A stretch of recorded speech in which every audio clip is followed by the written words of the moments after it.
Oh, it cracks me up when you guys think I'm sleeping. Sleep. Give me a second here. We are still setting up. All right.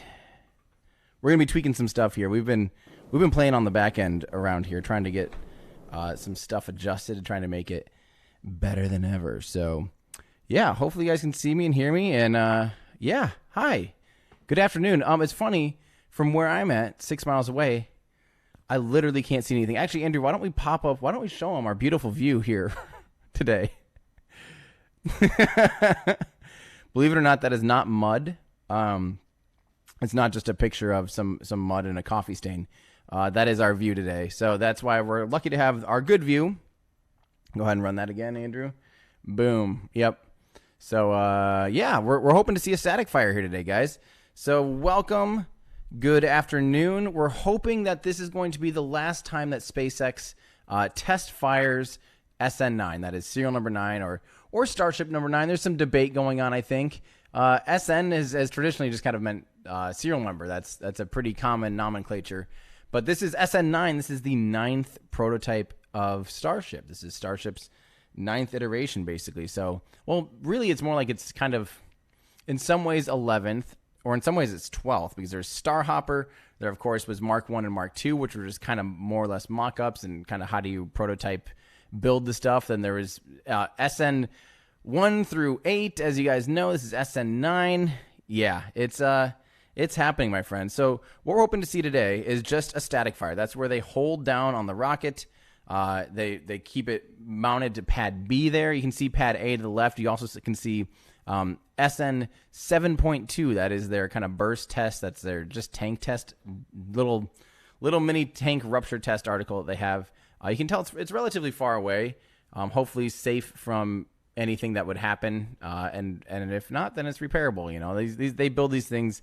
There's nothing really to them. It's basically just some welds. So, but yeah, so the SN9 is going to be held down and light up 3 of its Raptor engines. Now, it does have 2 not brand new. We don't really, yeah, they're probably brand new, relatively brand new Raptor engines underneath of it. They took those down last Friday. They started taking them down. And this is gonna be the last time hopefully last time they light them, assuming that it all goes well. We could see a flight imminent, so we could actually see this baby get ready to fly. It just within it could. I mean, it could. I very highly doubt it, but it could be tomorrow, which would be Thursday. But I kind of doubt it. I could see it more being Friday or Saturday, which both of those are not great for me since. Tomorrow I lose Andrew, my producer, and Ryan Chalinsky from Cosmic Perspective is currently in Florida having to shoot the Transporter 1 mission. So we won't have his scope prowess and any of his help. It's going to be scary. So I do have 2 other friends down here. We need to do a couple things right off the bat here, though, guys, because this is more important. We do have confirmation now, visual confirmation, because I didn't have it from here at all, that the pointy end is up and the flamey end is down. We also know for a fact that the personnel is clear of the pad. And guess what, my friends?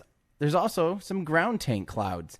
I don't know if on a really foggy, you'd think a really humid day like this, we're actually going to see those be quite obvious, but you can definitely see them underneath some of those black tanks. Now, fun little reminder with those tanks, some of them are liquid oxygen, some of them are liquid methane, or methane and liquid oxygen. They condense them down to liquid form. There's also going to be some nitrogen tanks. There's some helium tanks. There's some water tanks out there. There's a lot. They don't really have a rhyme or reason. It's not like the vertical ones are this and the horizontal ones are that. They're kind of a smorgasbord. When you get really close, a lot of them, they're all labeled at some point. So people have been able to document and figure out which ones are which just based on their labels. Just read the label and then you know exactly. So yeah, so this is looking good. I'm really hoping that we do see a successful static fire today. Because as you guys know, I've been waiting for SN9 for a long time. So yeah, I'm gonna see if we can get our good ambient audio from out there too. Oh yeah, beautiful. Okay, so I'm gonna kind of mute that down a little bit, or just lower levels. So hopefully we can hear venting and things like that, because that's a good sign that they're continuing to move forward, and hopefully that will alert us. So yeah, so again, in case you were watching this and you don't know what you're looking at, This is SpaceX's Starship SN9 vehicle. Because of the ground venting and stuff like that, we're kind of guessing that we should see a static fire around 2 Central, so 1400 Central local time. And we're going to find out. So this is Starship SN9. It is a stainless steel prototype rocket that's hopefully its future children, I guess, will end up being the vehicles that can take humans to Mars someday. This is the ambitions of the Starship program is to get humans on Mars, which is the craziest thing to say out loud. And it's made out of stainless steel. This particular one is 304L stainless steel, which is the first rocket built mostly or entirely of 304L, I believe.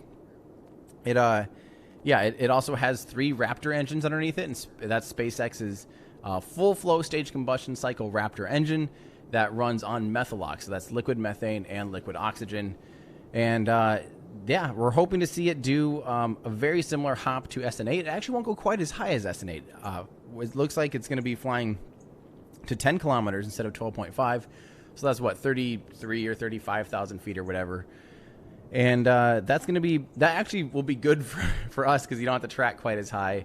It stays just, that much closer. So hopefully our footage is just that much better when it is flying. And really all that they're trying to do, the terminal velocity, they know they can do that part. So the biggest thing is for them to actually hit that flip to tail down maneuver. I think that's going to be the biggest thing that they try to, that they need to nail from this point on. So, yeah. How are you guys? It's been a lot of it's been a lot of streams coming from us in the past like 12 hours. Last night, about 12 hours ago, we were streaming Rocket Lab. This morning we had to stream the Starlink mission, which was cool because that was the first time that SpaceX has flown a booster for 8 times. So it's their life leader, the most flown Falcon 9. It was awesome. They even went beyond their normal safe envelope for recovery to see if they could stick the landing. And guess what? They stuck the landing even outside of what they thought was their kind of normal operational window. So that was awesome to see. It's just promising that they've designed it to just be that awesome. So, yeah. All right, so I'm going to start off with just a normal question here from Anthony David. This is a great question, Anthony. Anthony, so why does Starship land using a belly flip and not like a classic F9? This is an important question, and don't forget, I do have a video, a deep dive on Starship versus Falcon 9, why it does some things different than Falcon 9, why Falcon 9 didn't kind of grab some of the tech from Starship and test it out on Falcon 9. I tell you all the engines, the fuels, everything you would hopefully possibly need to know. I mean, I covered a lot. It's very in-depth. There's a reason it's an hour long. It's because it's a comprehensive guide for you guys. So if you have questions about why belly flop, why methalox, why full flow stage combustion Raptor engines, why stainless steel, all of those things, I do have that video, and I promise by the end of watching it, you'll at least have a good enough grasp to sit and watch the stuff and then just be like, yeah, I get why that they're doing that, and get excited about some of those little details. But the belly flop is brilliant. The belly flop is fairly novel, at least as far as aerospace goes. But what it's doing is it's allowing the slowest terminal velocity possible. It's allowing the entire fuselage of the rocket to slow it down, right? So the more that the fuselage, the more that the belly of the rocket slows the rocket down, the less energy you have to do in a propulsive landing. So of course, propulsive landing, it's awesome, but if you are screaming in 5 times faster, that's a lot more fuel to have to carry on board. Fuel that could have been used to put yourself into orbit is now having to be kept in reserve just to be able to land. So if you're able to belly flop down, you're going so much slower that when it comes to that tail down maneuver, you actually have a decent amount of space, or a decent amount of margin. So you're going a lot slower. And the other thing is, what this Starship itself is going to be going at orbital velocity. Unlike Falcon 9, the Falcon 9 booster is suborbital. It's just a booster stage. It only goes about a quarter of the speed of what it takes to get into orbit. So to get into orbit, to get to space, you go up, you get out of most of the atmosphere, and voila, you're in space, right? The Kármán line's 100 kilometers, 62 miles. Once you're above that, you're in, there's, virtually no air, so you're in space.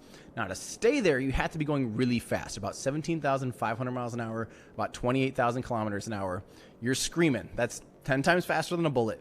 So in order to get back in from space, from orbit at least, you're screaming in. You're hitting the atmosphere at speeds that are literally hard to comprehend. Think about a bullet flying by, how you just can't see it. Now think about something like the size of a skyscraper going 10 times faster than that.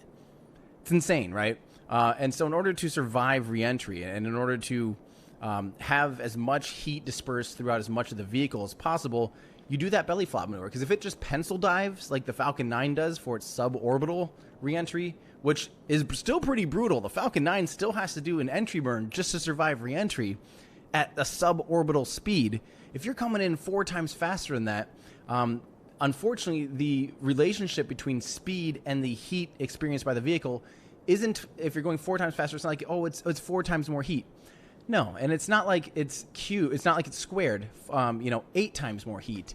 It's actually cubed. So wait, 4 times 4 would be 16, sorry. So squared would be 16 times more heat. So if you're going 4 times faster, it's not even that, it's actually cubed. The relationship to velocity and heat is cubed. So if you're coming in 4 times faster, the amount of heat the vehicle can experience is up to 64 times more heat. So you can't pencil dive because you'll just keep going too fast and it'll just absolutely destroy your vehicle. So you have to come in broadside. You have to come in belly flopping. And that's one of the big game changers for this vehicle. Not only that, it also serves the purpose of, once it does slow down and is falling straight, it bleeds off as much velocity as possible. That thing just floats out of the sky. It looks like it's a blimp just slowly coming down. And that's great because that's less work. That's less work than that the engines don't need to do. So, all right, let me get to some more of you guys' questions here. Musical Wolves, thank you so much. Today is Buzz Aldrin's birthday. Light this candle. This would be a fantastic birthday candle for old Buzz. Man, how old is he now? He's definitely in his 90s, right? He's definitely in his 90s. Not sure what that sound was. Tapping the mic. Oh. Working and I fixed it. Oh, cool. All right, we do have the mic now for sure. He's 91. Yes, that is awesome. That is awesome. All right, Aiden. So, hey Tim, happy you are okay after what happened. Hopefully Miko can get fixed quickly. Yes. Not really rest in pieces. I'm sure that the car will be fine. Cars are repairable. Luckily, Andrew and I are totally fine. For those of you that don't know, we got absolutely smoked while parked. Actually, we were both in the car. It was actually at the end of a live stream. We did a tour of Boca Chica the other day with a mobile studio set up, and I drove around and pointed out things out the windows for you guys. And then literally, we should have been on air still, actually, when it happened. It was about 10 seconds after the stream ended. We lost signal, pulled off to the side of the road. We were completely parked for literally maybe 3 seconds, and a vehicle leaving the beach lost control. And in order to get off the beach, you do have to go rather quick so you don't get stuck in some of the loose sand. But it was a young kid going quite fast, 30 or 40 mile an hour or something like that, and lost control, kind of drifting in and just drifted straight into us. And it made all the airbags go off, and Miko is still very sad. Yeah, it really just sucked. More than anything, we're fine. I got some bruises, whatever, no big deal.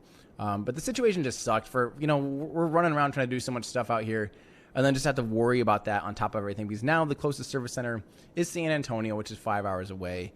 The kid was uninsured. So, just having to pay a deposit, which is not fun because of someone else's mistake. It's just whatever. Again, we're fine. Everything will be okay. But, it's just not what we wanted to be dealing with right now when we're trying to do all the stuff we're doing out here, which you guys don't really get to see a lot of the behind-the-scenes stuff. But every day there's something that we're setting up or testing or redundant sizing, and if we have any free time, we go to the pad and we film. So yeah, definitely not. Not great. Miko is waiting to get picked up by the insurance because the insurance doesn't want to tow it. They're like, you can only tow 100 miles, and I'm like, there's no repair shops in 100 miles. You have to take it to San Antonio, and they're fighting me for that, so that's been fun. It's not been the greatest week, I'll admit. But yeah, we're okay, and that's what matters. So, yep, we're totally fine, so it's no big deal. All right, so Jared, quad fire this time. Hopefully not. I don't want them to push the limits of Starship today. I want them just to get a safe static fire, get it out of the way, and then get this thing up in the air ASAP. I was going to say so I can get home quickly, but I can't even get home until my Tesla's fixed, unless they give me a rental car, which currently the insurance company doesn't want to do that either. We'll see. Even though I have rental policy, it's a mess. Yeah. So I might be down here for a while. I just might be down here until SN10 at this point. Who knows? But it gives me more time to figure out a Studio B option. So we'll see. 26 dimensions. For video making, will Starship ever integrate with Lunar Gateway? For example, deploy a capsule or habitation for the Gateway station. That'd be very cool. 26 dimensions. We still don't really know a ton about Gateway, so I guess we'll have to see. Yeah, we'll have to kind of see what exactly happens. And G. Gainey in our Discord says, it's electric. Miko is its main engine cutoff. Yes, that's correct. I named it Miko because it doesn't have an engine. Main engine cutoff. You cut out the engine and you just have electric drivetrain. So that's why I named it Miko. If I ever get a replacement or if I ever get another EV of any kind, I'll name it Seiko. Second engine cutoff. Definitely.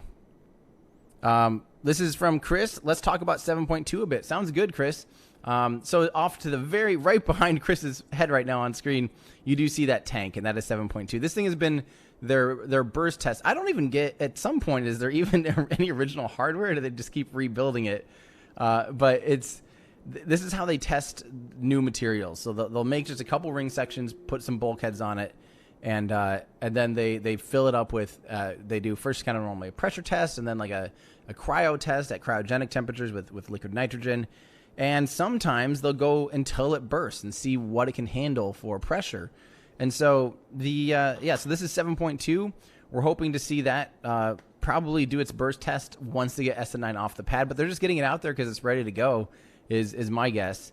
And they will burst it when they can, as soon as it makes sense to. I think they're just making use of, the road closure and all that stuff, and just getting everything in place and just getting it out there as soon as they could. So yeah. 7.2 is using that new 3mm steel, Starship SN9. Everything Starship to this point, except for Starhopper, was like even thicker than 4, but SN8 and all the other previous Starships are 4mm steel. So we're thinking that SN15 is supposed to make some major changes, major hardware upgrades. We're thinking that might be the first all-up Starship to use 3mm steel, which that's a substantial reduction in weight. Just think about that. If they're going from 4mm everywhere and you literally just reduce the gauge of the steel, reduce the thickness of the steel, you're already reducing basically, 25% of the vehicle mass, at least in places where it has that. Of course, there's some fixed things that won't change, like how heavy the Raptors are, how heavy yada, yada, yada is. But cutting your tank thickness down from 4 to 3, that's substantial. I guess 33% technically, but so pretty awesome, and hopefully 7.2 goes well, and it's a good metric for them to be able to use for upcoming Starships, hopefully SN15. So, all right, from Fib a lot, 3 live streams in one day reminds me of something. What does that remind you of, Fib? 3 static fires in one day? I don't know what it would remind you of, but yeah. Thank you, Fib a lot. I don't quite know what it reminds you of, but hopefully it is a good thing. Hopefully it's reminding you of some good times in life when 3 things happened in a day. This is from Anthony David says, we covered that. It was such a fantastic question. Oh, this is from Tech Controls. There we go. Hope you and the team get some rest. When the Raptors gimbal, does the entire engine gimbal or just the nozzle section? Thank you very much, Tech Controls. The entire engine basically gimbals, the turbo pumps, the combustion chamber, and everything. And there's a gimbal mount. There's basically 2 different bearings on top of the combustion chamber. And in this case, actually, for Raptor, on top of the combustion chamber is the oxygen section, the oxygen pump, oxygen preburner, oxygen-rich preburner. All of that is on top of the combustion chamber. So literally, the gimbal mounts to the top of all that stuff, which is kind of crazy. And then off to the side, you do have the fuel pump and the fuel preburner, and all of that stuff will gimbal together. So you can see that in the videos and stuff like that too. So it's pretty amazing. Those gimbals can have about a 15-degree range of 15-degree range period each way from 0. So really, it can go 30 degrees. That's insane. The space shuttle was 12.5, and those were substantial already.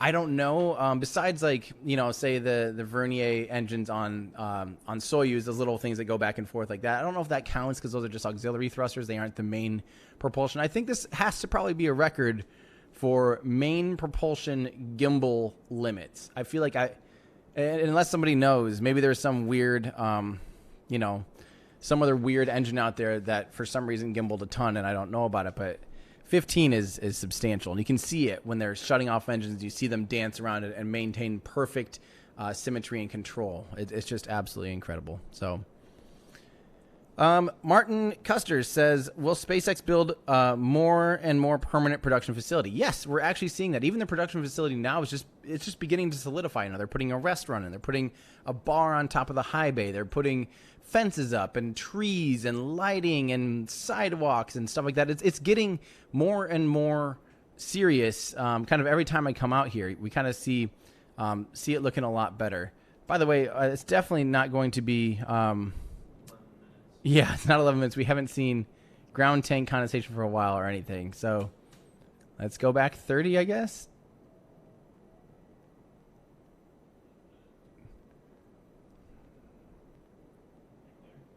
Yeah, I mean, since we haven't seen anything, we can always move it up. Let's go.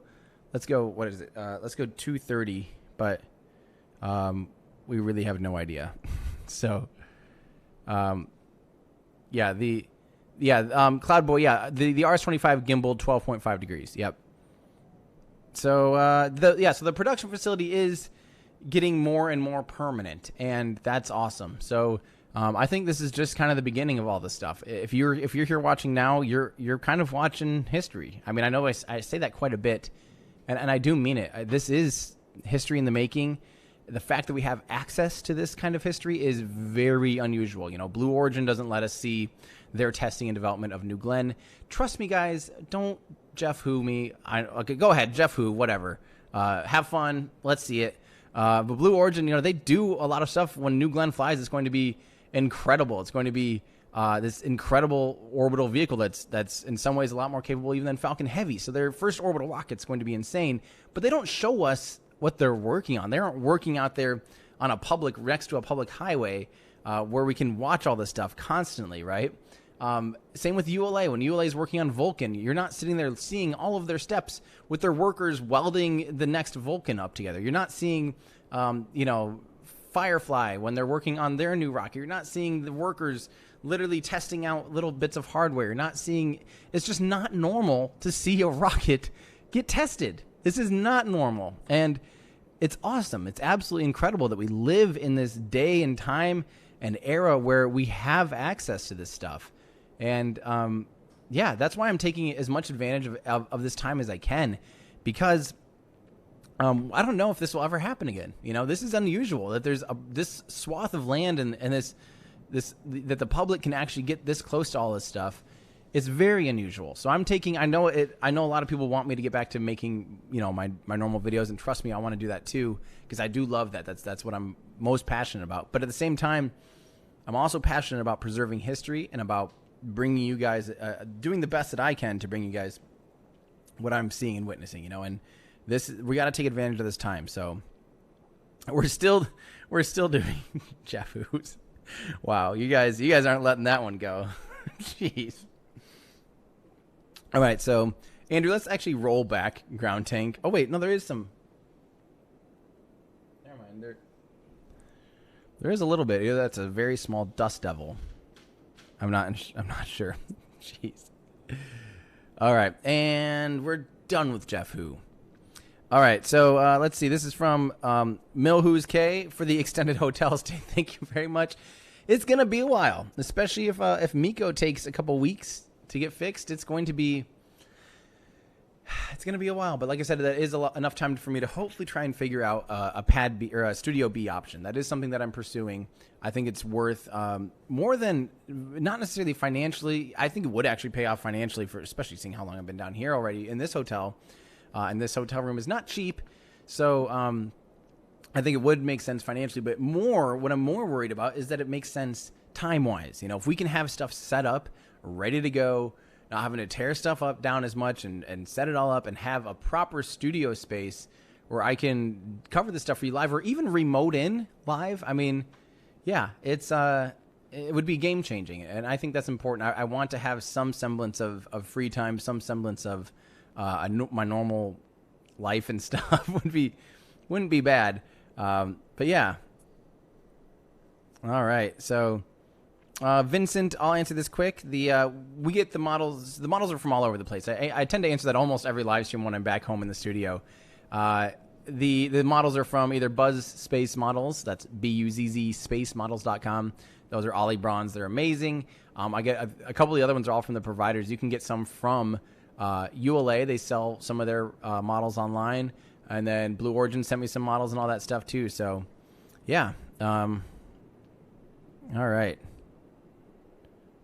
Yeah. Andy, I do have to say I apologize for chat, but we're just, sometimes you just got to let YouTube. All right. This is from Jasper. I don't know exactly, Jasper. We don't know exactly which engines failed or why they failed, how, what, when, where. We just know that some engines, it's not even like they necessarily failed. They might just be showing some stuff that they weren't comfortable with. And if you're going to be flying this vehicle, you might as well put some fresh ones on there and then refurbish the ones that were having issues. This can be anything from a leak to, turbine wheel slightly out of balance, or seeing an overpressure event, or a little valve might be showing some slow things. There's thousands of parts on these engines, and I don't have any insight onto what was going on with the two of them that got taken down, but they fixed it. Real quick, I gotta respond to Musical Wolves. This is bad, Musical Wolves. This is actually a really bad thing. I wish that they had flown today or tomorrow at best, because Ryan from Cosmic Perspective has to shoot Transporter 1. He actually has a contract to shoot Transporter 1. So he's going to be at Transporter 1 until Transporter 1 flies. I would love to see it. I would have loved to see it fly tomorrow and then have him fly back tomorrow night, and that would have given, gotten him here by Friday. But I don't think that's going to be the case. Well, obviously it's not the case. It got moved to Friday. So at best, if he flew, he could get here Friday night. So if they aren't flying on Friday, maybe he could make it for Saturday. But also, he doesn't really want to fly. He'd rather drive. And so maybe Saturday night is when he could get here. I don't know. It kind of stinks. So, I really wish that Transporter 1 would have just flown on time, but nothing we can do about it. That is spaceflight. This is from Squid King. When will Starships launch from KSC? That's a great question. Once they get this figured out, they're using the Boca Chica launch facility and production facility to figure out Starship. Learn how to fly it, learn how to build it, a lot, cheap and quick. At a mass scale that we've never really seen with rockets, especially nothing of this scale. And then once they know how to fly it and operate it, then repeat just exactly like what Elon did with Tesla. You can see so many parallels between SpaceX and Tesla because it's Elon. That's what his obsession. He talks about it all the time about how important manufacturing is, and how it's not necessarily the most sexy thing in the world to talk about manufacturing, but you can see how he went from, the Fremont factory to the Gigafactory in Nevada to the Gigafactory in Buffalo, then all of a sudden to the Gigafactory in Shanghai, to the Gigafactory now coming up in Austin and Berlin. It's just going to be, once they know how to make the machine that makes the machine, right? We've heard him say that even. Once they know how to make the machine that makes the machine, build that, you can copy and paste, copy pasta, put Starship facilities anywhere where you need to be launching Starships and just build them on site. And it's no big deal. So, that's kind of, that's when will Starships launch from KSC? When they get it figured out, when it's done. The Martian Engineer, Starship, please static fire. For that is what we so desire. We don't want to see a boom, for we want a hop soon. Get that interview yet, that Elon interview yet. Fantastic poem, Martian Engineer. Got to give you some round of applause there. The Elon. So funnily enough, after the little car accident, and Elon said, "I'm glad you're okay." Someone asked, "Can he get an interview yet?" And he goes, "For sure." So this is now the third confirmation from Elon that he wants to do an interview. So fingers crossed. I have no idea. At this point, I'm completely obviously at the mercy of the people that will schedule that for us. So I know that he wants to. I know that sometimes it takes forever. So we will see. Timo says, you told us where not to camp last week. Can you make a video tour of where to camp, best overnight hotels, and best viewing points around South Padre and Boca Chica? Timo, that's probably definitely something I could do in the future once there's a gap, and maybe once I have Studio B set up and there's a gap, I could go around and show you some of the spots and everything, and do a little drive-through map. And then someday I'll probably redo the live video we did of the tour of Boca Chica. I'll wait until it's maybe like not once a month, but maybe in a month or two, do another like that, but we'll properly shoot it, because a lot of people are just like, oh, it's cut. Now, it wasn't that bad. Like, there's times where you can't quite see, but come on, it wasn't that bad. But we'll probably cut that up and make it into a thing. And I would actually love if on the left-hand part of the screen or something, you always see a map of exactly where we are, so that you'll get that good frame of reference. That's something I would love to do someday. So, yeah, we that would be great too. Just where to watch launches from Boca Chica. That'd be that'd be awesome. All right, Greg Swanson. Will a vacuum-optimized Raptor engine ever be seen on stage 2 of the Falcon rocket? Absolutely not. Yeah, no. They could even use, theoretically, and again, this is in that video, Starship versus Falcon 9. We mentioned exactly your question. So definitely watch that video. It sounds like some of you still, although it has almost 2 million views, sounds like there's a couple of you out there, the 13,000 watching right now, that still have not seen that. You better watch that, because I promise it'll answer a lot of these questions. But the Falcon 9, actually, they received a contract from the Air Force to study the use of a Raptor engine as an upper stage for Falcon Heavy. And basically, there's probably 2 big things that don't make too much sense to me to use the Raptor on Falcon Heavy at all. First off, bell expansion area. The Raptor is quite a bit bigger to begin with. That's probably Coop. All right.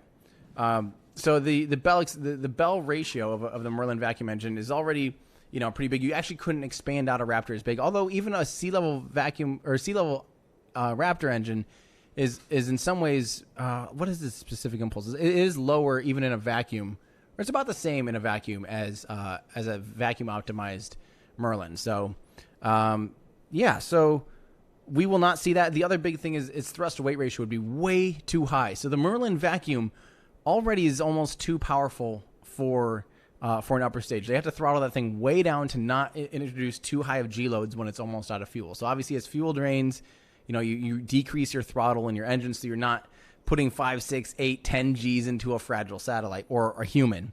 If you put a Raptor in there, the Raptor is more powerful, over 2 times more powerful, or about 2 times more powerful. I probably should check. I'm forgetting here. Let's find that article. Actually, that's what I'm going to do. I'm going to find that article here real quick, since we're not seeing anything down in Starship Land. Everydayastronaut.com featured posts. We have this post right here, the definitive guide to Starship. Andrew, go ahead and pop this up for me.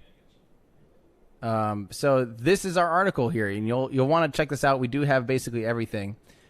It is our definitive guide to Starship. If you haven't watched that video, definitely give it a watch. I promise it'll answer a lot of your questions, but including how the different engines cycle types are and all that stuff. So that's still framing me. Huh? What? So here's the engines here, but we have a little bit side by side. Uh-oh. That was borked. Let's see here. Header tanks, TTEB, nitrogen, engine performance. Okay. So yeah, currently the Raptor's almost exactly 2 times as powerful. They are going to be just continually pushing its limits, as we're seeing. So the other thing is the Merlin can deep throttle really, really deep. Raptor currently can't quite throttle as deep as Merlin can. Merlin has a pintle injector. It's just a different way of throttling. And so hopefully that kind of helps to answer that question. The other thing is, obviously, if you had a Raptor engine on a Falcon 9, now all of a sudden you also have to have the ground systems in order to do liquid methane and liquid oxygen on site. And obviously Pad 39A and Pad 40, neither of them have liquid methane. So it just would be more infrastructure changes to the transporter erector and the strong back and all that stuff. So not ideal. But definitely give this video a watch and or check out the article. But let's go ahead and check out that rocket that's doing nothing. Yeah, so not worth it. Put all that into Starship. Because once Starship is online, everything else is antiquated. Caper 2X, let me start the Miko 2 fund, add helmets and body armor. We were fine. Miko kept us plenty safe, I promise. Yeah. So So I don't know if we're gonna need helmets or body armor hopefully anymore. But Miko, and hopefully Miko 2 is not necessary. You can fix cars. Cars are repairable. Obviously humans are not. So it'll get fixed up, and it won't be too big of a deal. Chris Heffernan says, "Hey man, just wanted to let you know that your videos got me interested in space. Now I can't get enough information. Thank you." That's Chris. That's what I love to hear. That's what this is all about. That's literally why I do what I do, is just to help you guys spark some interest, maybe turn some gears in your head, maybe turn on a light bulb for you and get you excited about this stuff. Because I think the best way to get excited about something is to learn about it. And by learning about it, it opens doors and it opens that curiosity. If that curiosity is open for you and you start tapping into it, good luck. You're, game over. At that point, that's going to be your new hobby. And if you guys are having problems with YouTube defaulting to 144p, I'm seeing someone mentioning that. That's on YouTube's end. Unfortunately, we're cranking out pretty high quality. Make sure and manually select on YouTube the little gear icon if you're on mobile, the 3 dots up at the top, and select highest quality. Sometimes YouTube lately, the live has been, I think, just because so many people are using their services. Ooh, we're hearing some venting.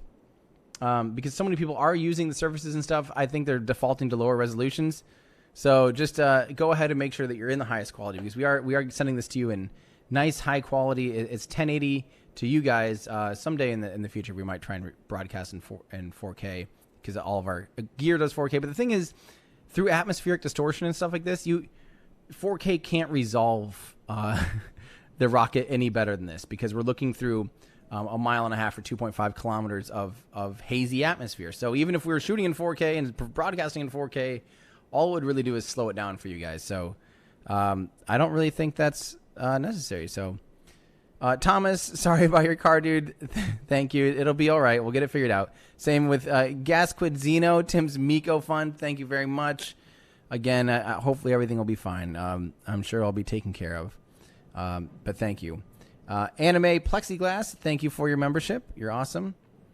This is from Space Learning for Kids and More Space. I like it. Surrounded by space. Do you have a date when Super Heavy will launch? Absolutely not. I don't have a date on when SN9 is going to launch, right? We don't know. We can't predict today in Starship. We can't, let alone if anyone tells you Starship's, even when Gwen Shotwell, the president and CEO, or not CEO, the president and COO, am I right? She's the COO, right? Chief Operating Officer? Yeah, she's president. But like basically number 2 at SpaceX, Gwen Shotwell, she's awesome. She's the reason that the company's just kicking so much butt. Elon has the vision, and she helps with that execution. But she actually thinks Q3 is when we'll see an orbital launch of Starship. I personally have my own doubts about that. I know it's really silly to try and doubt the people that are actually working on it. But I think their biggest to see, so Super Heavy, we might see some little short hops. Elon's mentioned a 2 Raptor engine Super Heavy hop. We could see that relatively soon. We could see that, after SN9 or 10, maybe after they stick the landing. They are working on integrating and building booster right now, booster number 1. We might see booster number 1 and booster number 2 do some short hops. We could see that in the next month or 2. Who knows? But that's kind of beside the point.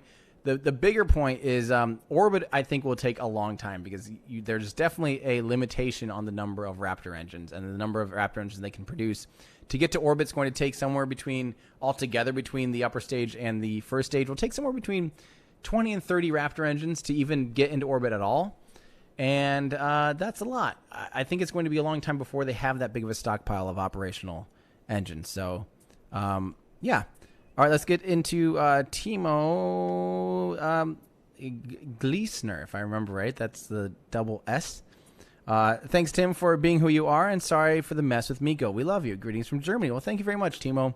I really do appreciate that. Like I said, everything will be fine. I'm fine, Andrew's fine, and it will be okay. Everything will be okay. So thank you very much, though. Tyler, whatever happened to Starship presentation? So they didn't really do one this year, and Elon says, you guys are seeing what's happening with Starship every day. We're up to date as they are, basically. We're watching this stuff in real time. There's not a ton to talk about yet.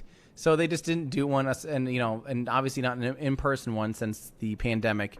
People were kind of joking or saying at the time when when there wasn't going to be one this year, and he said we'll kind of update the website, which they did very, very modestly. He said someone goes, well, why don't you do another interview with Tim? And he said sure. So that was the second one. So we do have a third confirmation of another interview coming up. So yeah, we'll see. We'll see. So hopefully we'll get one in 2021 maybe, and maybe an interview about it in the meantime that'll help tie you guys over, including tying me over on that. Dean Carpenter. Hey, Tim. Glad you're all right after the incident. You think Starship will be able to launch in high winds due to its sheer size and thrust output? Well, its sheer size and thrust output actually makes it less prone to wind. You know, if you think about it, think about like a jumbo jet versus a Cessna in high winds, right? A jumbo jet has more mass. It's less prone to wind getting knocked around than a Cessna. You know, a Cessna, you have a big, strong gust of wind while you're trying to land, and you can get picked up and thrown around. 747, not so much. Same with, this is actually more so because you're not introduced by aerodynamic forces like that. So really, this thing is going to be less. Imagine if this was 100 times bigger, right? A little tiny wind would just be or a 50 mile an hour wind, 80 kilometer an hour wind would just be like against it because it's so big it doesn't matter, right? So the bigger you scale these things up, actually, the less prone to wind and weather, and the high thrust again makes it so it's actually less of a thing. So let's see here. Ooh, Cloud Boy, cool. Apparently the Pershing 1 missile had a max TVC angle of 18 degrees. That's pretty awesome. The Pershing 1 missile I'm not familiar with, but obviously missiles typically, especially intercontinental ballistic missiles or short-range missiles too. I could see them having a higher gimbal range than an orbital vehicle, but as far as an orbital vehicle, 15 degrees is nuts. Tyler Sowden, hope Miko gets repaired. How long do you see Starship testing in Boca Chica lasting? Past serial number 17. Welding positions there are only 6-month positions. It will last. This is not a temporary thing. I used to think it was more temporary. It is not temporary. I think the positions are, I think at the time, some of the postings, they didn't know what they'd exactly be doing. No, they will be, they might lose a couple welding positions as they start to automate a little bit. But they are absolutely ramping up to make this a full-blown production facility. They're putting way too much into it to make it just simply a simple production facility and a prototyping place. This is becoming a production facility out here for sure. So I think we'll definitely see some boosters coming out of here. We'll see serial number, 30 in the next couple of years. I think we'll see a lot of stuff coming out from here. So yeah, I think it'll last for years. I would say 5 to 10 years. It might not be the best long-term solution, but at the same time, if they're doing offshore launch and landings, then they can just use this as the actual production facility and maybe a repair facility too. Bring them back into the thing, have a whole storage bay out here, whatever, and just keep them here and just send them out to be able to be launched. So this could very well be a private spaceport in the very near future. At least the entrance to one, in a sense. Jared Weaver, always appreciate you, buddy. Hope you get your car fixed. Thank you, guys. Yep, it'll again, and Dr. JMP, little drops of water, little grains of sand, make the mighty ocean from Miko. Thank you. Yeah, again, we'll be good. We'll get it figured out. Isaac Daw, any news on the chat with Elon? Yeah, again, nothing really, other than him agreeing to an interview still again on Twitter. So he definitely wants to. So it's something that hopefully we get figured out relatively soon. Let's see here. This is Elliot. Last August, there's SN6, Salcom 1B, and Electron. Yes, you're right. Good call, Elliot. That was a triple header. That was nuts, wasn't it? That was nuts. Yeah. Good call. Thank you, Elliot. So, chicken nugget. How much gimbal does Raptor have compared to Space Shuttle? Again, gimbal. The Raptor engine has 15 degrees. The Space Shuttle had 12.5. This is from CMEC says, will Starship be able to capture and bring something from orbit to Earth? For example, Hubble telescope when it's retired or a broken satellite. Yes, it in theory could do that. It might become a little bit difficult for balance using, if you bring back something that's, say, 15 or 20 tons back down from low Earth orbit, how does that affect your re-entry and your landing? But I'm sure they'll figure it out because I think that's a big part of it is they would like to be able to have substantial amounts of down mass. I don't know if they'll really ever bring back down 100 tons of down mass or 150, but we'll see. It definitely has that capability. So, yeah, good question. Guys, I'm going to take a really quick break. I'm going to turn on the AC. It's getting quite... Ooh, look at that bird. That was a pretty looking bird. I'm going to leave you guys with this up here, and we're going to listen in, and I'm just going to grab some water, turn on the AC. It's getting quite warm. It's finally getting nice around here. So I'll be right back in just 1 second.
All right, I'm back. Oh, I forgot my water. Crap. Would you mind grabbing my water? Sorry. Go away again. Yeah, I'll just make myself disappear again. Let me bring down that duck blind real quick. I might have put it on the counter over that way. Yeah, I've got to stay hydrated. Always stay hydrated. All right, from Kale, thank you very much. Voila, it magically arrived. This is from Kale Honeyset. Is it true SpaceX is working on environmentally friendly rockets in manufacturing? Well, that's actually one of the biggest deals with Starship. So I have a video all about that too. Well, let's go ahead and find that on the website too. We do talk about that a decent amount in the rocket pollution video. Let me pull that up here. If I just search rocket pollution, actually, we just Google rocket pollution. It should be about the top result. But we do have this video called "How Much Do Rockets Pollute?" Go ahead and pull this up quick for us. And yeah, so this will go through basically all of this and why Starship is probably going to be at least per mass, one of the more environmentally friendly rockets. The only things that come out of the back of this uses methane. We can see here that hydrogen is the cleanest because it's literally just H2O, and there's going to be a little bit of nitrous oxides from just the afterburning effect of nitrogen in the air. But methane, hypergolic. Wait, where did methane go? I think I might be missing methane in that. But watch the video. We give you. Oh, there it is. Methane does. It's just CO2, water vapor, and NOx. So there's a little bit of CO2 because it is CH4. So of course there's some carbon in there, but it burns relatively clean. By the way, is it raining all of a sudden? It kind of looks like it. But Starship will be substantially more sustainable in the sense that you can actually recapture methane. You can get carbon dioxide out of the air and form it with using the Sabatier process to actually remake your own fuel by literally pulling CO2 out of the air. So that's awesome. That's a bonus. Stainless steel construction is actually the manufacturing of the steel is actually probably one of the biggest points of pollution, and steel is obviously not something unique to the aerospace industry. So we changed. Okay, yeah, we definitely need to change the clock. Why is everyone? What are they saying? Hang on. My mic volume is low. It's at the same it has been. How is my? Yeah, the outside mic is on. Yeah, we have that up on purpose just so you can hear it. I don't get what. Oh, maybe just. Ambience. It's about the same as it was. That's not mixing. The pre-fade is not. This fader over here wasn't actually changing the volume of anything in program. That one is, but not this one. Well, which one's that? Oh, it's supposed to be gnats, isn't it? I saw that. Okay. Sorry, guys. I did have the wrong fader pulled down. Okay. Sorry. My bad. Working out the... So I want to bring that up a little bit more. I want to hear a little bit more of the outside world. That's the...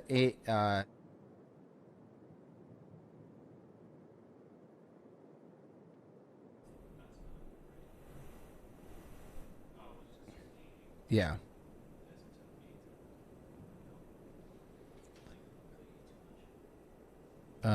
Okay. Anyway, we'll keep going here. So, okay. All right. So yeah. In all reality, Starship will end up being pretty darn environmentally friendly and sustainable. You can recycle steel, of course, and yeah, it'll be awesome. Don't ever let it happen again. So definitely watch that video if you have questions about that. From Pete's Hoist. Are there any news on the heat shield below the launch pad? SN8 suffered from some fragments, right? So they actually were using what's called Martite, and it's a type of compound that you can put on surfaces that experience a lot of heat. It sounds like they actually just aren't putting Martite back down, that was the only thing that was actually getting blasted and thrown around was the Martite. The concrete below, even on subsequent static fires and other tests, was fine. So the Martite couldn't handle the pressures and was getting thrown around. So that's bad. So they just ended up just keeping they are no longer using Martite, is my understanding. They're just letting it blast concrete, and that's apparently working out fine. This is from Man M. Hey, Tim, what do you think about arresting cables like what is used on aircraft carriers to catch super heavy? Yeah, I could see that. That was my suggestion, is I wonder if we could see something like that, because arresting cables, it's easy to make a way to slow down, smoothly from, if there's velocity in the booster and say you're trying to catch. So there's talks of using super heavy booster without landing legs, right? And if they do that, if you don't have landing legs, you still have to be able to absorb some of the velocity somehow. And there's talks about, taking the legs off and having a tower catch it or something, but maybe even stringing some cables in between or something. You could actually make it so it could, spool just like when a fighter jet lands on an aircraft carrier, they let it grab onto one of those cables using a hook, and they actually are flooring it. The craziest thing is they actually give it max throttle during that. So in case they miss a hook, they can take back off, which is nuts. So that cable's strong enough to not only handle this several ton jet landing on it and trying to slam on its brakes, but it also can handle the full thrust of the engine too. So those cables, it can be, you can do something that's quite strong. But yeah, so I do think that would be an option, because you could definitely put like, counterweights and things up the towers and actually have it kind of absorb impact. Yeah, I think that'd be really cool. I think they could, but who knows what they'll end up doing. The whole trying to catch a booster thing is going to be absolutely insane. From Mad Bite DE, can't wait to see a successful SN9 landing on your channel. Well, thank you very much, Mad. I really hope that's the case. I hope that we get to see a successful landing.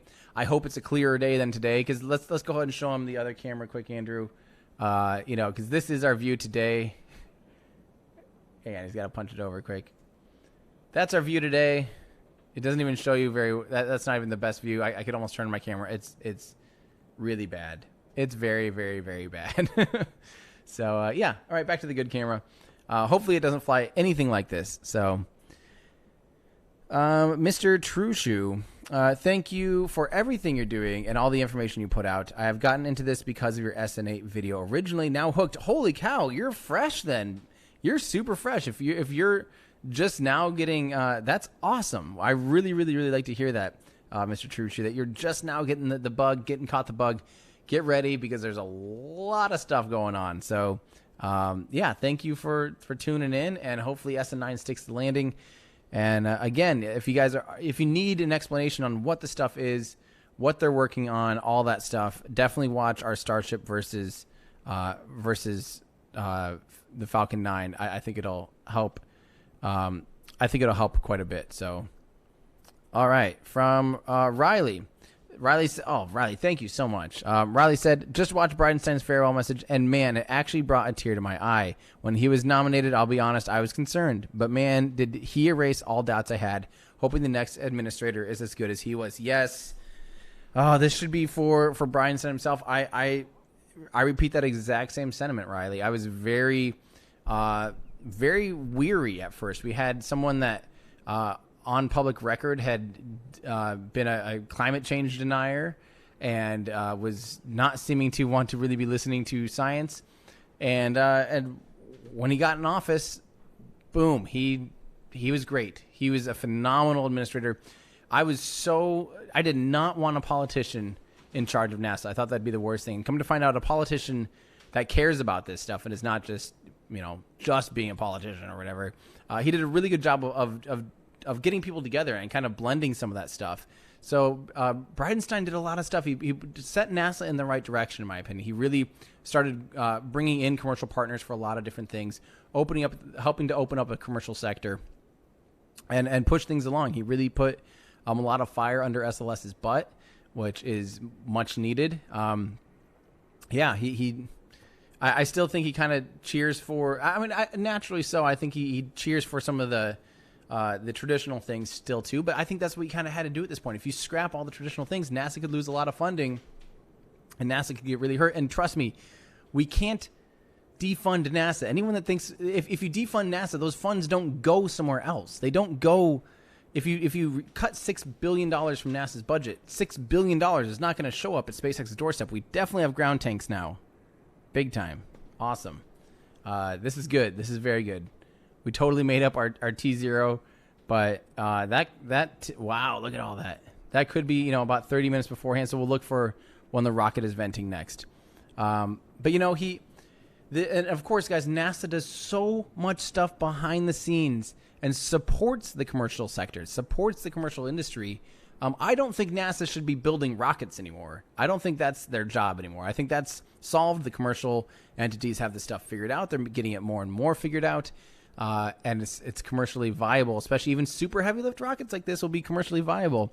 So I don't think NASA needs to be building and operating spacecraft anymore or rockets, but NASA still is vital to the spaceflight industry as a whole. If it wasn't for NASA and their expertise and helping to guide and point and work alongside the commercial crew and be commercial crew's customer, NASA is the reason that SpaceX got funded in the first place. Really, they sparked the commercial resupply, first with the COTS, the Commercial Orbital Transportation System, or something like that.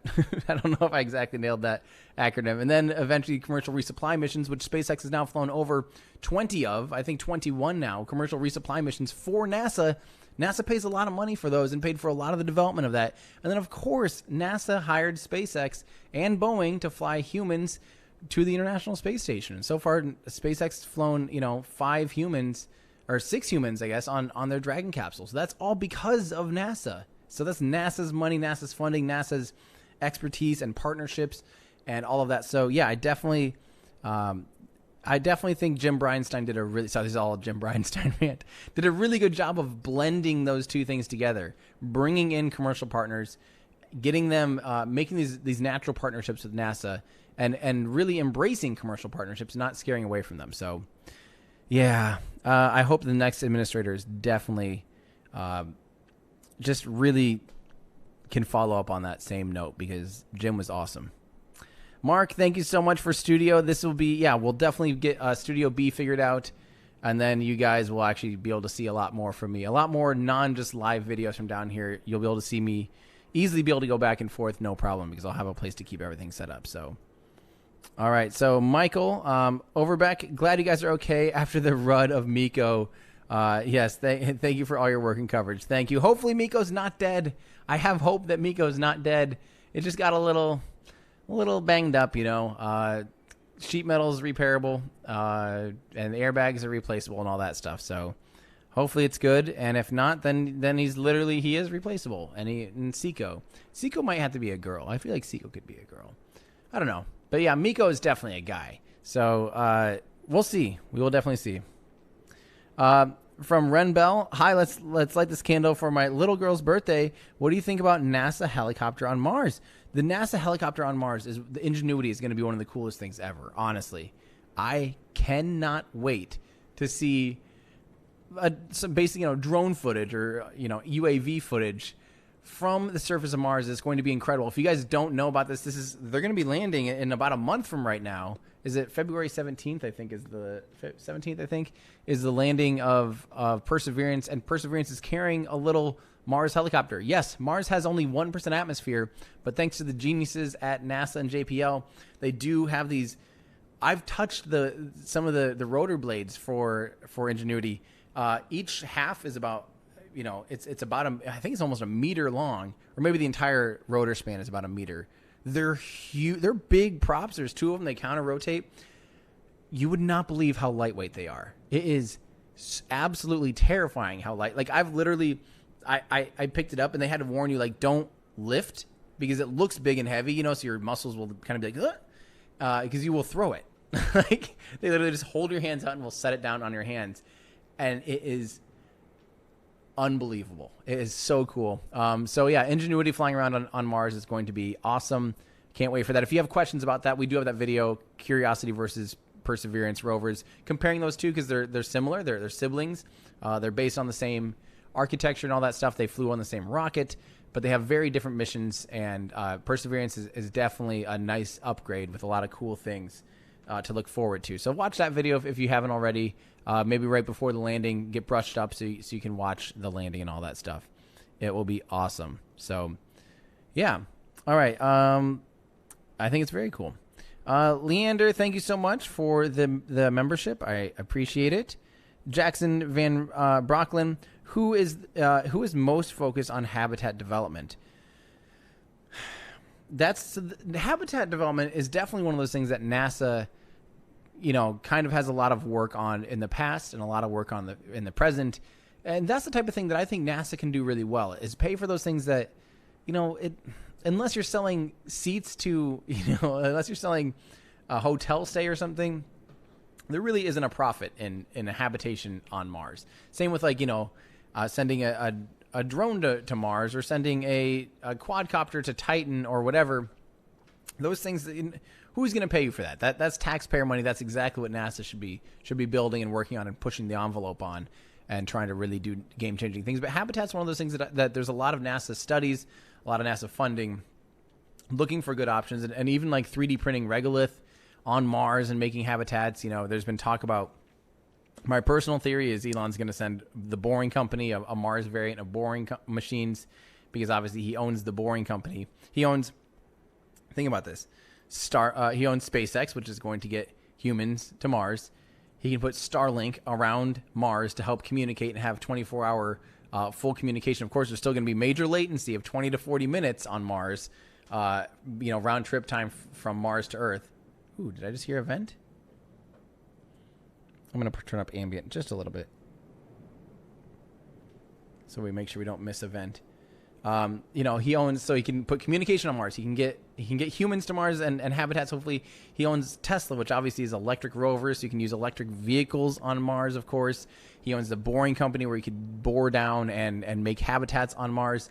And of course, he even has Solar City, which has now kind of been absorbed by Tesla, which is manufacturing solar fields, which are solar cells, and of course remote power. So it'll take football fields worth of solar on Mars, because square inverse law, even though it's only about twice as far away from the sun as we are, it receives, or 1.5 times away from the sun, or 1.6, it receives only about a quarter the amount of energy from the sun. So he's kind of got all the pieces there, and it's pretty fascinating to start thinking about it. So, I think that Elon and the team might be working on some habitat development for Mars. But that's a good question, Jackson. I don't know who's most focused, but there's definitely people out there kind of trying to solve that. So, yeah. Kenneth, thank you so much. I really appreciate that. Pole Vals wants to know, who is Andrew? Andrew is my producer. And here, I'll go over here real quick and show you Andrew. Andrew's off in the corner over there, working behind the scenes. Yep. So we're hanging out here. We've been here cohabitating now for 2 weeks, which is pretty awesome. So but Andrew works with a lot of TV stuff, shooting for ESPN. So that's why I'm going to be losing him actually tomorrow already, which really sucks. And so there we go. That's who Andrew is. Andrew also helps edit all the videos and stuff like that too. Chris Moole, thank you. Can we now talk about oil rigs, please? Absolutely. We've seen this coming for a long time too, guys. Elon has mentioned forever that they want to do sea launch platforms, and that it makes sense to sea launch. We've even seen renders of sea launch platforms way back in 2017. Yeah, 2017, when they first kind of called it the BFR instead of the Interplanetary Transportation System. In 2017, we started seeing that point-to-point stuff. Or maybe that was 2018. That was 2017. We saw point-to-point, and they're using sea launch platforms. Like, we've seen this coming forever, and it just makes sense to purchase an old oil rig, a semi-submergible oil rig, and send it out and put a rocket on it and launch. Don't forget, there was Sea Launch, the company, Sea Launcher, and it all makes total sense, and it, especially when you're sitting here on South Padre Island looking, and you're only hearing some venting, not seeing any venting, but hearing. Maybe they're getting ready to load the vehicle. We will see. I think, Andrew, we're probably gonna have to push our clock back again a little bit, but why don't we do like, let's just go 3:10 so that it's somewhere, because we still haven't actually seen venting really happen, although we're starting to hear some of the stuff that might lead up to venting. So hopefully in the next couple minutes, next 5 minutes or so, we should see some vent coming from the rocket, but we'll see. Correct. It is not hopping today. SN9 is not hopping. This is a static fire, hence the word static fire and the description and all that stuff. That just means they're testing the engines. They're holding it down, testing the engines. They did replace 2 of the engines, so today it's very important that they end up actually testing the engines. So, all right. So oil rigs, yep, we saw it coming. We absolutely saw it coming. And we'll hopefully see more. Just for those of you that don't know, there is an oil rig here, just literally down towards Brownsville in the port, and it's an oil rig named Deimos, which is of course a moon of Mars. There's also another I guess there's another one up in Galveston, which is about 4 hours north of here, called Phobos. So that's the other moon of Mars. So Deimos and Phobos are probably getting worked on to become sea launch platforms. So, yeah. Corona Kiva wants to know, when did they take the test tank out to the pad? 7.1 went out to the pad this morning at like, what was that? 7.2. Sorry, 7.2. Yeah, what did I say? 7.1. Yeah, 7.2 went out to the pad this morning during the Starlink mission. So that was actually like around 8 o'clock or something. I kind of have lost track of all time. Jake No Block wants to know why the time changed again. We don't have a published time for this stuff. This stuff is a test.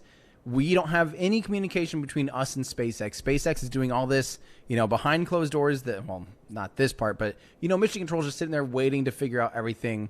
How are the conditions? Is the temperature right? Are the sensors looking okay? Is all the things. Are we ready to go before we load it up with fuel? And even when they do load it up with fuel, sometimes they change that.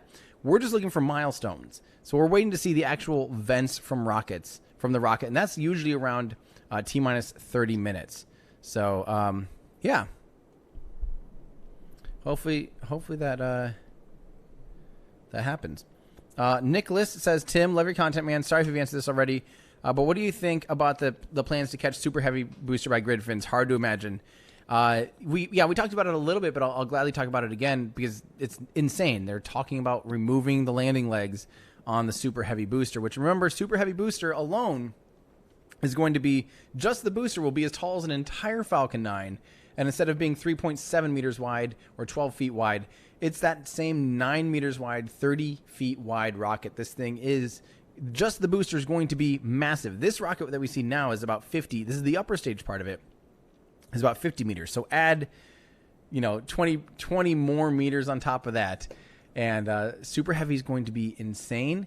And it's going to have a ton of Raptor engines tucked underneath it.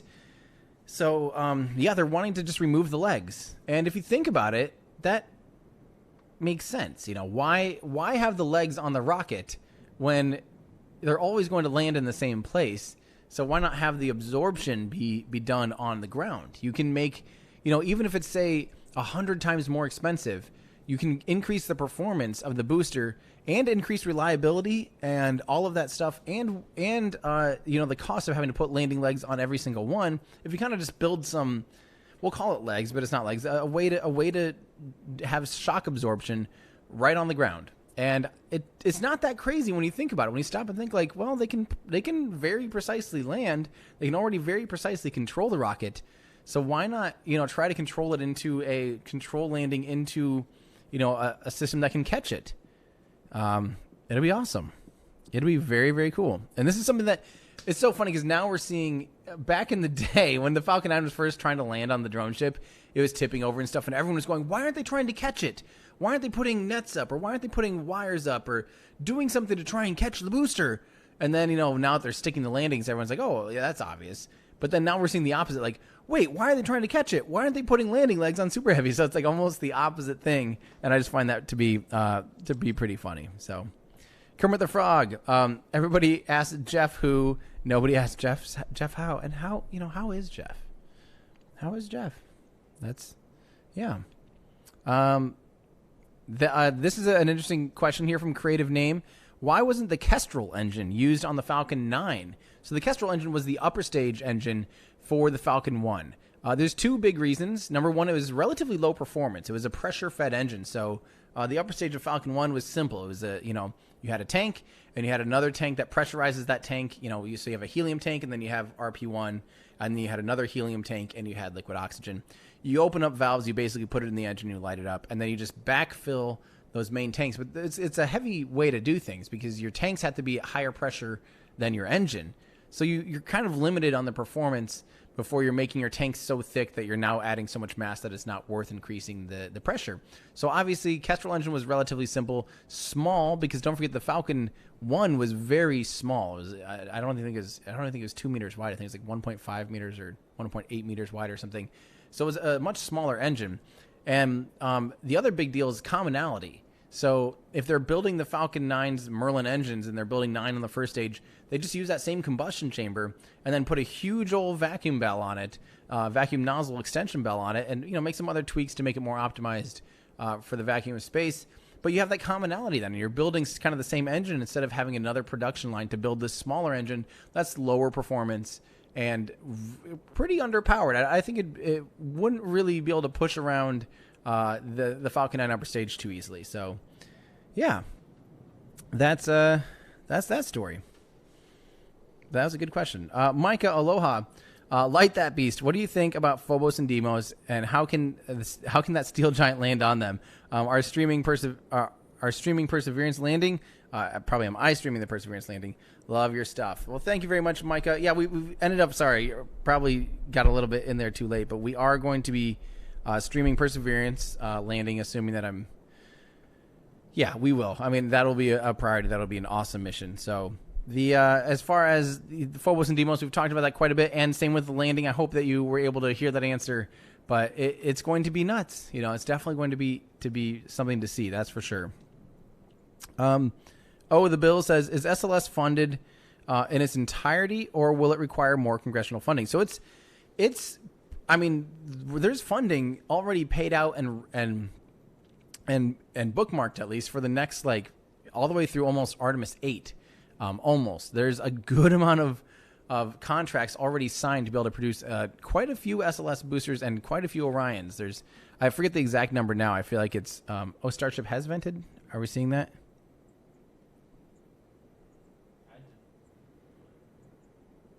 I have not either yet.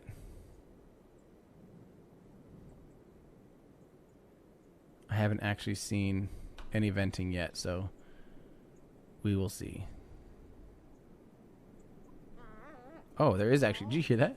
That bird or something? Yeah. There is venting. There is some venting from the rocket. Rocket is venting. That's a good sign. So I think our clock's probably pretty close. We could have missed it. We could have missed the first little bits. So let's see. We're probably pretty. Our clock's probably relatively close. We might be off by a couple minutes, of course. But normally that venting happens around T-minus 30. So, yeah.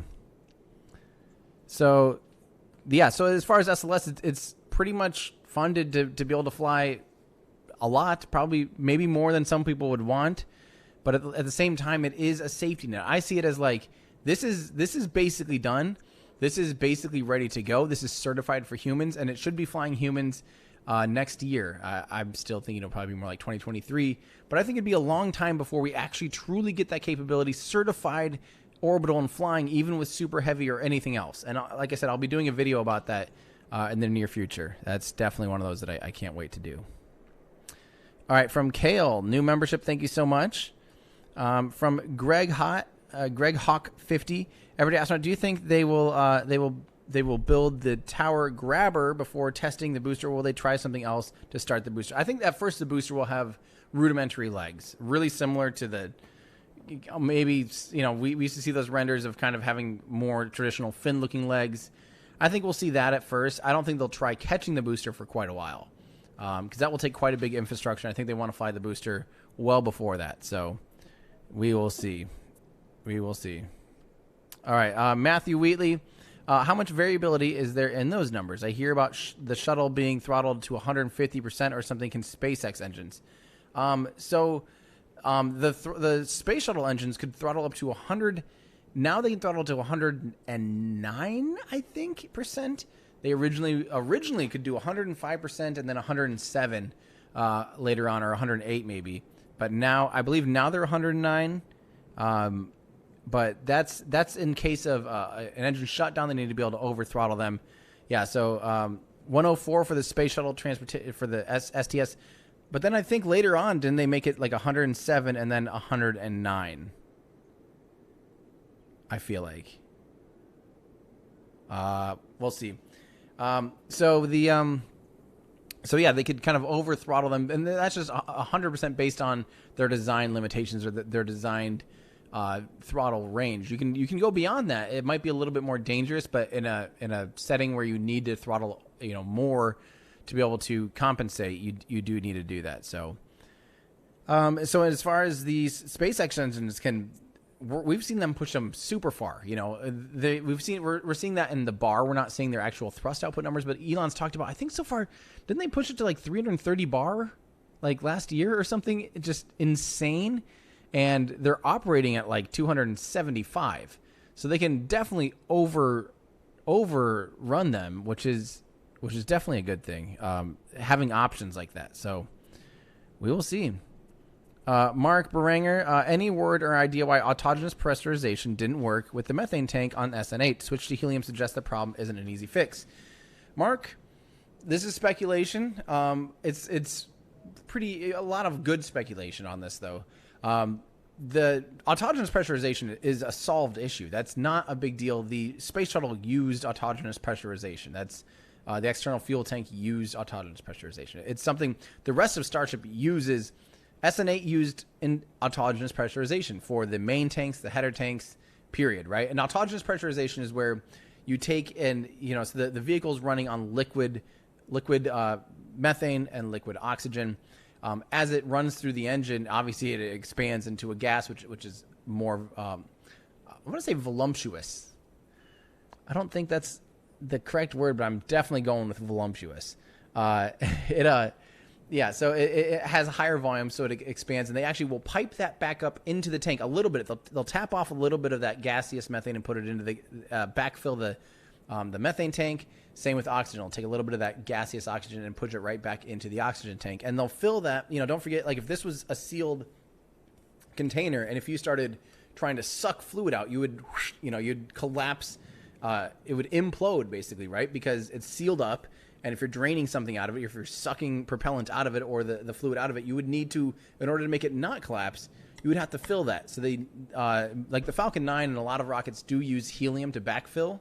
And what that does is allows, you put helium in a COPV, a composite overwrap pressure vessel, like mini tanks inside the main tanks. You bleed those, you open those valves up and you let those fill the gap as the pressures. So you maintain that constant pressure so you're not collapsing your tanks. Now, autogenous pressurization is used in Starship. It's so that you don't have to take methane to Mars. It's cheaper because helium, spoiler alert, is even the small amount of helium on the rocket is probably one of the most expensive things on the entire vehicle, which is crazy to think about. So that can drastically reduce your launch costs, especially in a reusable rocket where all you're paying for mostly is fuel and checkouts. Yeah, wow, this is pretty. I like the ground tank condensation is really pretty today when it's this humid. So yeah, as far as, are you guys making fun of my voluptuous? Because I'm definitely, it's normally voluptuous. Yeah, I'll definitely use that word from now on anyway. But yeah, so okay, so for the header tank, there must have been some kind of issue. One of the big problems you can have with autogenous pressurization is phase change. You can actually have, when you're having liquid fuel and liquid oxygen, or liquid fuel and gaseous fuel in the same container like that, there's a chance that some of it could suddenly phase change. And when it does that, if you take, say, gaseous methane or gaseous oxygen, and if you, collect a pocket of it and turn that instantly into liquid, that volume will reduce drastically. It'll become much more dense. And obviously that's too quick. You can have those phase change things happen virtually instantly. And that can lead to issues. Now, I don't know if that's for sure what happened. There's a chance that, but that's kind of one of the speculations is that can crack a tank, that can create pressure issues and things like that. So there could have been like a bubble like that, and some issue with autogenous pressurization or something that, maybe the valves just weren't quite operating the right manner. And it's just easier for now to use helium, which means that they will have to design a solution that doesn't have those issues, of course. So, yeah, that's what is happening in Discord? I hate this. Yeah, so we don't know what the exact solution was, but we do know they swapped to helium, and it obviously wasn't a huge deal to swap back out to helium because they did it in like 2 weeks, right? So obviously wasn't some massive changeover. But it will probably require some redesign before it actually works out for orbital and for long term to be able to actually do that. So, yeah, hopefully that answers that question. So, let's see. Simple Piano. I don't quite know the answer to this, but I'll give you my best guess. This is from Simple Piano. Hey Tim, when are we going to start putting larger heat shield sections on serial number variants? Also, when do you think we will see a new variant of the nose cone with the vertical welds? Thanks from UK. As far as when the new nose cone, that might be serial number 15. I don't know for sure. That stuff could change daily, but there are some new. Right now, the way they're doing the nose cones are kind of these panels, and it's a bunch of panels put together, a lot of welds. It's not the most beautiful thing, and it's but it gets the job done for now. But recently, we saw some strips show up that are just long strips, and they slowly get more and more skinny. So you could just weld those together. They'd start off with spikes, and then when you bring them in, they could actually form a nose cone, and you just have a few vertical welds, which is awesome. So that we might see that relatively soon. I have no idea. That could be SN15. SN15 is going to be seeing some big changes. But we don't know as far as that go. And as far as seeing larger heat shields, each one they roll out, we tend to see more and more heat shield. Again, I think seal number 15 might be the first one that's like a lot more production ready. We're even seeing some heat shields on the aft flaps of SN10, although we were seeing them on the leeward side, not the windward side. So we're seeing them on the back side of the flap, which is a little bit confusing. But like I said, I think seal number 15 will see more and more things, more heat shields put on, and then we will see eventually, hopefully, seal number 15 maybe almost have the entire thing have heat shields on the belly. But we will see. It should be pretty exciting. Tidney77, I stumbled on your channel by a happy accident, and now I tune in for all your videos. Do you have any plans to cover the rocket launches in Alaska? Yeah, of course. If Astro would publish their live streams, I can't wait to live stream their launches. They almost made it to orbit on their latest attempt. I can't wait. That they're going to knock it out of the park. They're going to get it figured out. They pretty much do have it solved and figured out. I think it's going to be relative. I think we'll see them fly really soon again. If they start live streaming it for us, then definitely I would love to cover it. So, yeah. Peter DeWitt, and thanks for finding the channel, by the way, and saying hi. Peter DeWitt, hey Tim, thanks for your broadcast. In your next interview with Elon, please ask him to add first stage telemetry to the broadcast. Sure, I can do that. I know they can do that. They've actually done that, and there was even a mission where they did show first and second, if I recall, like way back in the day. And sometimes for classified missions, they do only show first stage. So we know they can do it. But yeah, I definitely can ask him to do that. That's something that people want to do for sure. Doodles, when do you think we'll get to see a fully stacked Super Heavy? Guys, I hate to be Mr. Grinch about this. If you ask me or Elon when on anything, it's even Elon who is in charge of all this stuff, his guess is as good as a coin flip on any of this stuff, because stuff just happens. We have no idea. I got here more than 2 weeks ago, thinking I was late to see SN9 fly. Everything on this entire timeline is milestone based. So you know how when I'm working on a video and people ask like, when's it done? I don't try to tell you when I'm going to be done. My answer is when it's done, because it's not a thing. I don't have a way to calculate how long something's going to take. There's not like, well, I could sit there and try to calculate and come up with some estimate, but then it's like, that's probably going to be off anyway. So I might as well just keep working on it until it is done, and then it's done. And that's like the whole way this entire program is. We have no idea. We have literally no idea how things are going to really turn out. So, I can't tell you when serial number 10 is going to fly. I can't tell you when this is going to fly. I can't tell you when this is going to static fire today. We can give you our best guess. It's looking like we're actually going to have to push it back a little bit already. It looks like we stopped seeing the venting, by the way, a long time ago. By now, within T15, we should be seeing that tri-venting, the engine chill down happen, which is not good, which I probably should be paying better attention. I think, Andrew, we probably need to go back to ground tank clouds. We have not seen venting for a long time. Which we're also at least 30 minutes away, too. So let's push it back 15. Again, remember that we're just looking at events here, trying to guess when the stuff will happen. We really have no good way of knowing other than watching when the rocket's venting, when the ground tanks are venting, and all that stuff. But yeah, so as far as, like I said, I can't tell you when this thing's going to launch, let alone can I tell you when we'll see a fully stacked Super Heavy. But I don't think we're going to see that. I don't think we're going to see an orbital attempt of Super Heavy until they got to have the Raptor production running a lot quicker than it is right now. They'll have to have a lot of Raptors on hand to be able to do that. I would say we might. I used to think we'd maybe see a fully stacked Super Heavy by the end of the year. I don't think so. I think early, maybe Q1 or Q2 of 2022 would we see a full stack Starship Super Heavy. But we will see. I have no idea what that is. The ultimate question, Doodles. All right, this is from Green Tech Fusion Renewable Energy. Has Elon chatted to you about the second stage engines after payloads deploy? Say, connect all to a large payload in space and send to Mars.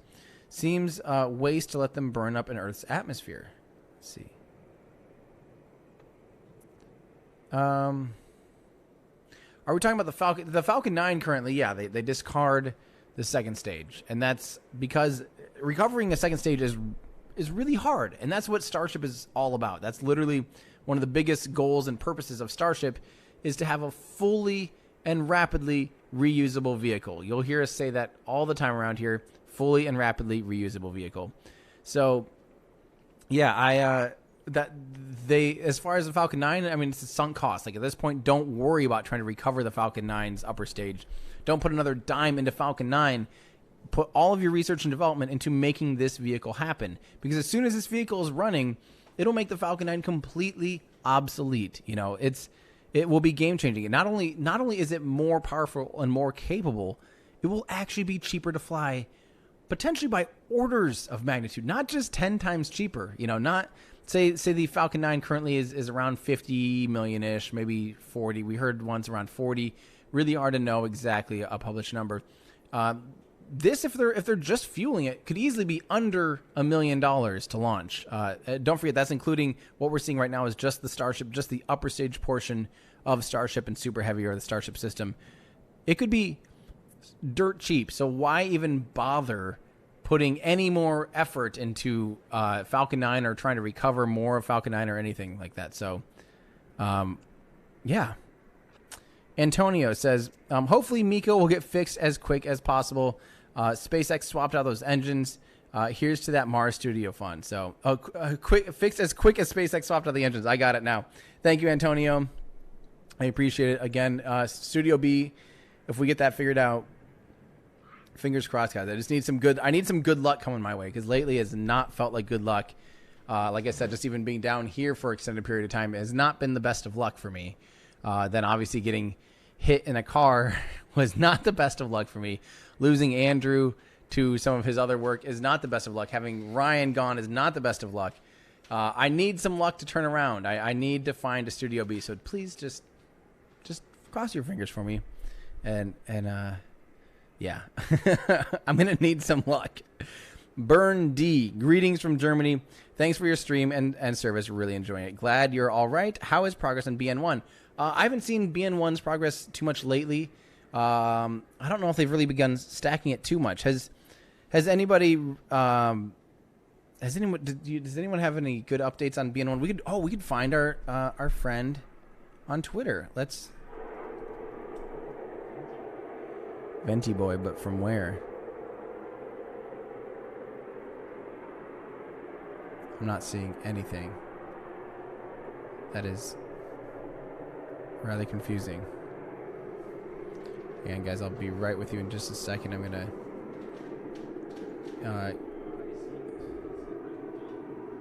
it is in the middle. That is their D-tank vent. Oh no. They may have completely aborted. Go ahead and we're gonna have to put up aborted for now. They do have a lot of time left in the day. I might just be streaming basically all day today. It only goes to 5 and it's 3 o'clock. I mean, they can still reset. They can reset within 2 hours. So, let's see here. Give me 1 second here. I'm going to pull up and see where exactly we are at. with this stuff. And just give me 1 second. We're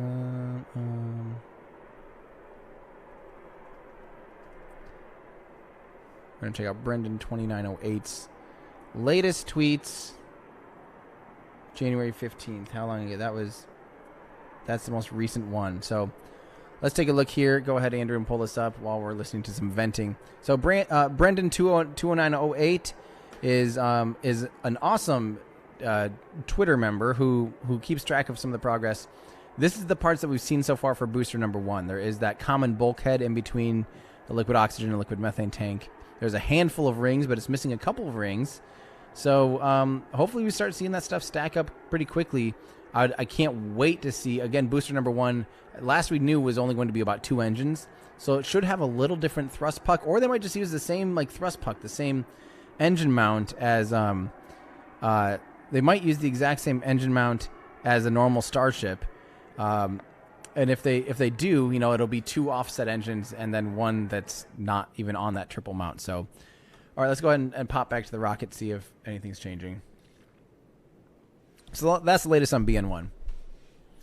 Ezra Kelly says, shout out to Nerdle Discord. Thanks for all you do. Hey, howdy, Nerdle Discord. That's awesome.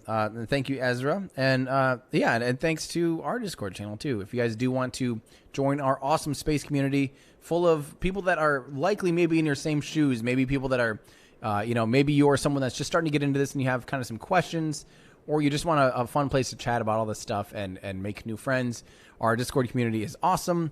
We're in there quite a bit. Hi, Discord. They've been having a lot of fun today. If you want to join the Discord channel, consider becoming a Patreon supporter by going to patreon.com/everydayastronaut. Again, that's Patreon, patreon.com/everydayastronaut. That helps support me and allows me to stay down here, bringing you guys coverage, and of course working on things like Pad B, and just getting out as much content as I possibly can. So if you guys want to join, it makes a world of difference. So thank you to all my to my amazing Patreon supporters. You guys truly make this happen. Brian Clausen, howdy, Brian. Just watched the Starlink launch and Electron vids back to back. You hit it out of the park again, sleepy brother. Thanks for all you and your team's work. Thank you so much, Brian, and thanks for always all the awesome support. I really do appreciate that. It's been a long night. We were up until a little after 2 locally to do the Electron launch, and then had to get up at 6 for the Starlink launch. I got a hour and a half or so, I don't know, kind of on-off little nappy sleep, but was pretty consumed and worried about not missing this stuff. So I'll probably sleep like a little baby tonight, I'll bet. This is from Simon King. Will the Starship Super Heavy booster belly flop on return? Again, it sounds like a lot of you need to... I'm like breaking the mic, sorry. Sounds like a lot of you guys need to watch my Starship versus Falcon 9 video. I've mentioned it a lot of times on stream. We cover all of this stuff. Nope, Super Heavy booster will do a very similar profile to the Falcon 9 booster, but it's not even going to do the re-entry burn. That entry burn that we see, SpaceX calls it an entry burn, but to me, if you're in the atmosphere, you leave the atmosphere and you come back, you're not entering, you are re-entering the atmosphere. That's like, hey, I don't know. What do you think? There's no such thing as an entry burn ever. Because even technically, like a Dragon entry burn, at some point it was inside the atmosphere. Yeah, Dragon's re-entering. Of course. I would never say Dragon's doing an entry. Dragon's re-entering the atmosphere. It's re-entering. It started in the atmosphere. It came back to the atmosphere. It's re-entering. Now, Mars... Oh, it's not entering again. It's entering for the first time. At some point, it existed outside of nothing, and it entered the atmosphere for the first time as a single unit. Mars, though, you'd enter Mars atmosphere. That would be an entry, because you did not originate on Mars. So you enter Mars's atmosphere. I don't know. Because they took it away from me. They took it away. It used to be re-entry burn, and then they just changed it to entry burn. And I'm mad. This is the milk crate I'm going to stand on. And this is my stance in 2021. It is a re-entry burn. Yeah, I don't know. Anyway, no, Starship Super Heavy Booster will not do a re-entry burn. It will completely bypass that, which will increase performance, and it can do that mostly in part thanks to stainless steel construction. Stainless steel has a lot higher melting point and failure point than aluminum. It can handle. It should be able to handle re-entry without having to light up its engines for any kind of retro propulsion. So, yes, exactly. Insert the GIF of Charlie Day and It's Always Sunny showing where the mail systems are, because that's me on re-entry burn. From thank you very much from Bronstentine. I appreciate the burb. There's lots of burbs out there. Hey, we are seeing a lot of ground tanks again, so that's a good sign. Hopefully they're actually going for a recycle. So let's look for. That's a really good sign, actually. I definitely think they're going for it again. So next thing we can pay attention to is venting on the rocket, and again that'll kind of be around our T30 or so. But all right, Razimbot says, how is fuel passed from a static body to a tilting engine? Flexible pipes. What are they made of? Good question, Razimbot. So there's kind of these bellows, and you can see them on pretty much, they're basically like, they're bellows. Think of an accordion, right? And those kind of that shape. There are that for pipes. They have that for pipes, and also some of the pipes you can have you can add bends to them so that when they have thermal expansion, things like that, they can make up some of that slack and stuff. So yeah, there is, that's basically how, when you're gimbaling an engine, obviously you have the static rocket or a rocket that's stationary compared to the engine that's moving. At some point you have to have a joint in the fuel and oxidizer lines. And that's what, that's what kind of there are flexible pipes for that exact thing. So, all right. What? Hang on. Oh. That's mean. I don't like that. Why are they doing that? People are trolls. Log says, hi, I just tuned in, so I missed a bit. When do you think we'll see a launch if today's static fire is successful? Greetings from Denmark again. As early as, so again, milestone based, guys. You got to start thinking about milestones. Days don't exist. Again, I'll be Charlie Day on It's Always Sunny with all the lines on the wall trying to sort out the mailroom. Days don't exist. Time and days do not exist. Everything around here, if you're paying attention to Starship, should just purely be milestone based. So when you see things like TFRs, so temporary flight restrictions, or NOTAMs or NOTAMs, or however you want to say it, the notice to airmen, when you see those things, cool. That's a good sign, but that means nothing. That means almost nothing. So yeah, I would definitely say just look for the milestones. Look for the updates. Look for, at this point we're waiting for, again, the milestone that maybe we'll see the rocket vent again. I can't tell you when this thing will fly per se, but I can say it will be after static fire, right? So if we see a good static fire, it could be as early. In theory, it could be as early as tomorrow, because I think they still actually do have TFRs. And seeing how they did push the triple static fire, there's a small chance that they would actually, do that again. They might actually do a triple static fire, or not a triple static fire, but the fact that they kind of did that back to back to back thing. There's a small chance that they might push for the next day type of thing too. So we'll see. We'll see. They could maybe just be like, "Hey guys, screw it. We're going for it. We're gonna push for tomorrow." So it could be as early. Yeah. So.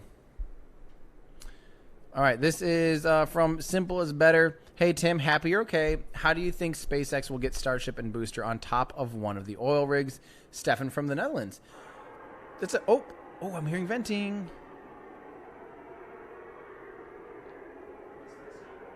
Yeah, but they normally do that as they're beginning to load in.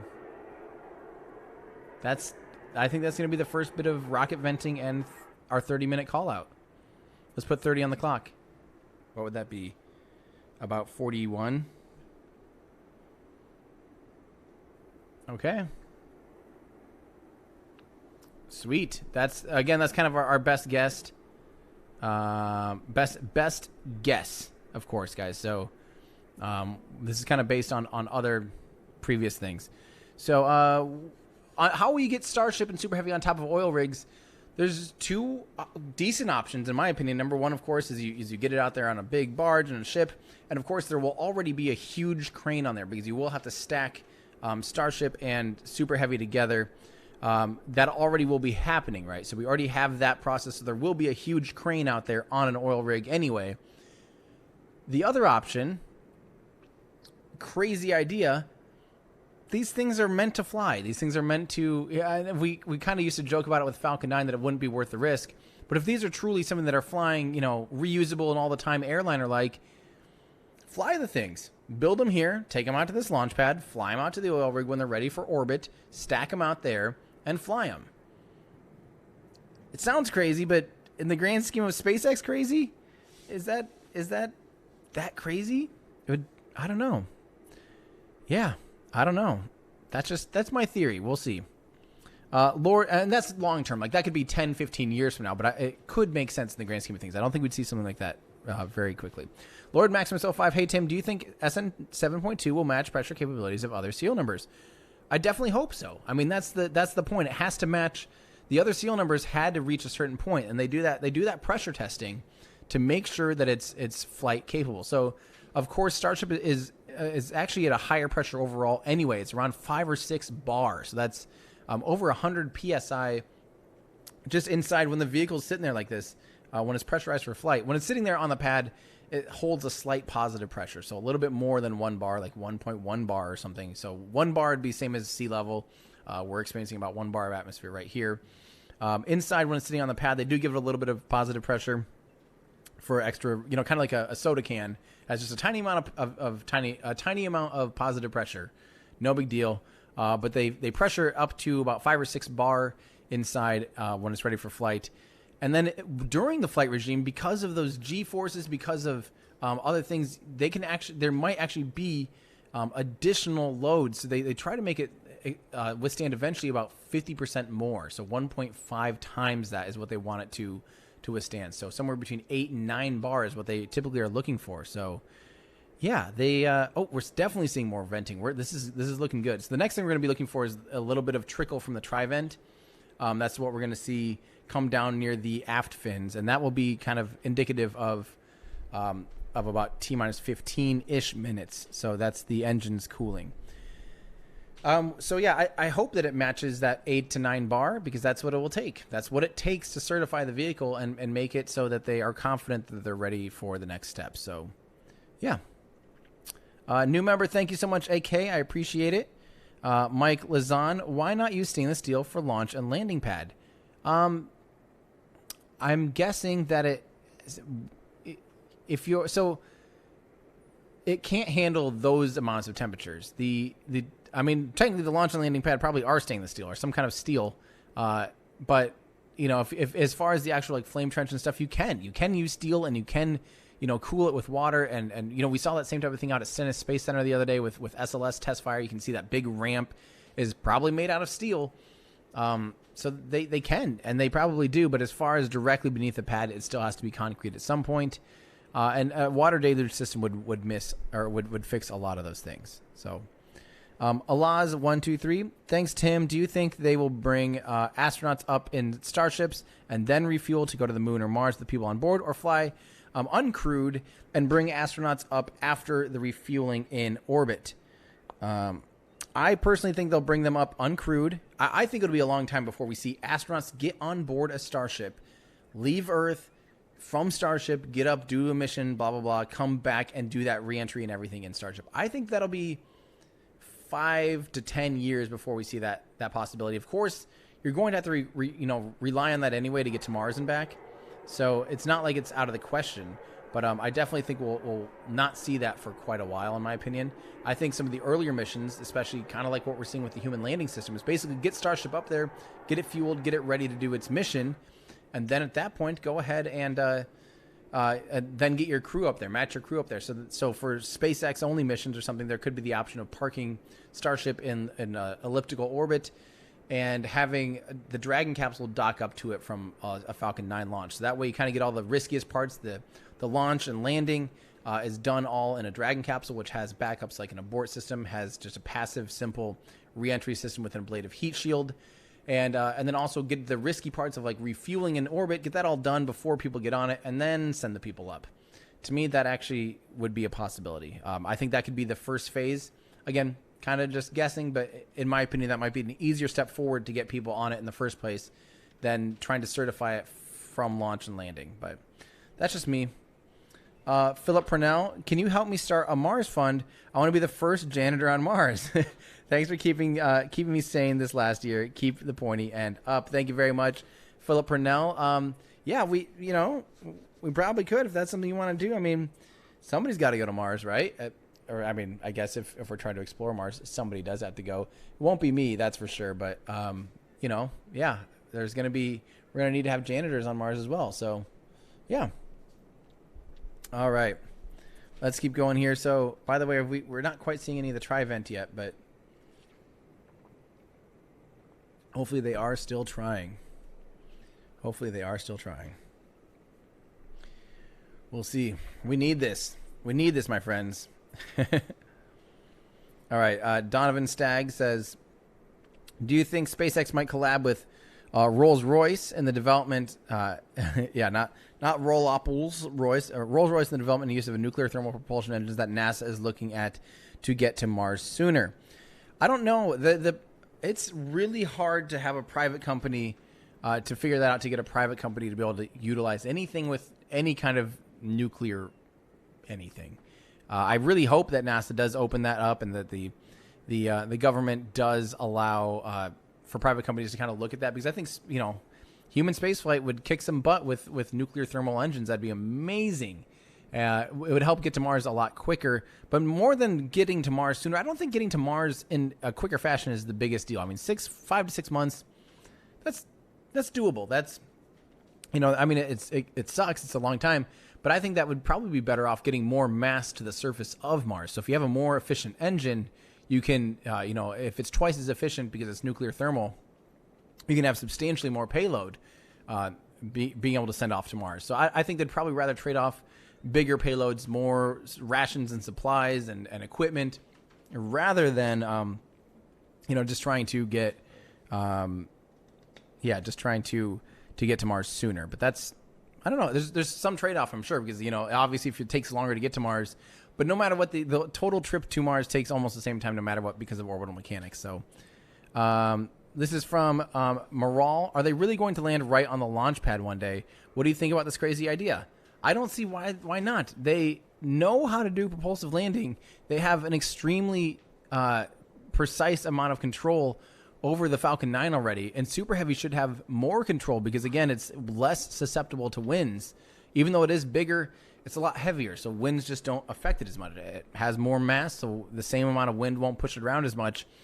And, it also would have the option of diverting and hovering and things like that the Falcon 9 does not have the option of doing. So, I think it's doable. Again, people thought landing a rocket in the first place was impossible and not worth trying. So I'll never, anytime they say anything like that, it doesn't scare me. And I'm like, yeah, just, of course, someday, it might not ever happen as quickly as we hope, but I definitely think it can happen. So from Brad, thank you so much. I appreciate that. This is from Pizik says, $5 for the Sleep for Tim fund. I'll get sleep tonight, hopefully. I really hope that we don't get word from Elon that they're trying to launch tomorrow, because that would be honestly my ultimate nightmare if they are launching tomorrow, because I'll be very short staffed. So I'll appreciate all of your patience and love and support when things don't quite go right, when I don't have nearly as many people able to help. I might actually have to control the telescope or something like that. I don't exactly know what my role will be, but yeah. Wait, what? There's a car?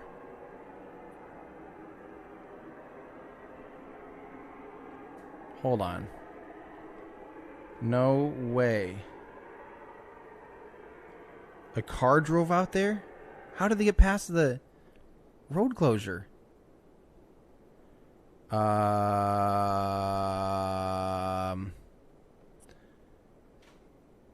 That's confusing. Okay, cool. That's yeah, that's not good. Yeah, if there's a car in the range, then this will get scrubbed. That is insane. Holy cow. If you're in that car and you happen to be watching any of the streams, you know, Lab Padre or NASA Spaceflight or us, please don't be there right now. Period. I'm not sure who or what. How would they get past the hard point though? Wow, I have no idea. Was it going in or was it leaving?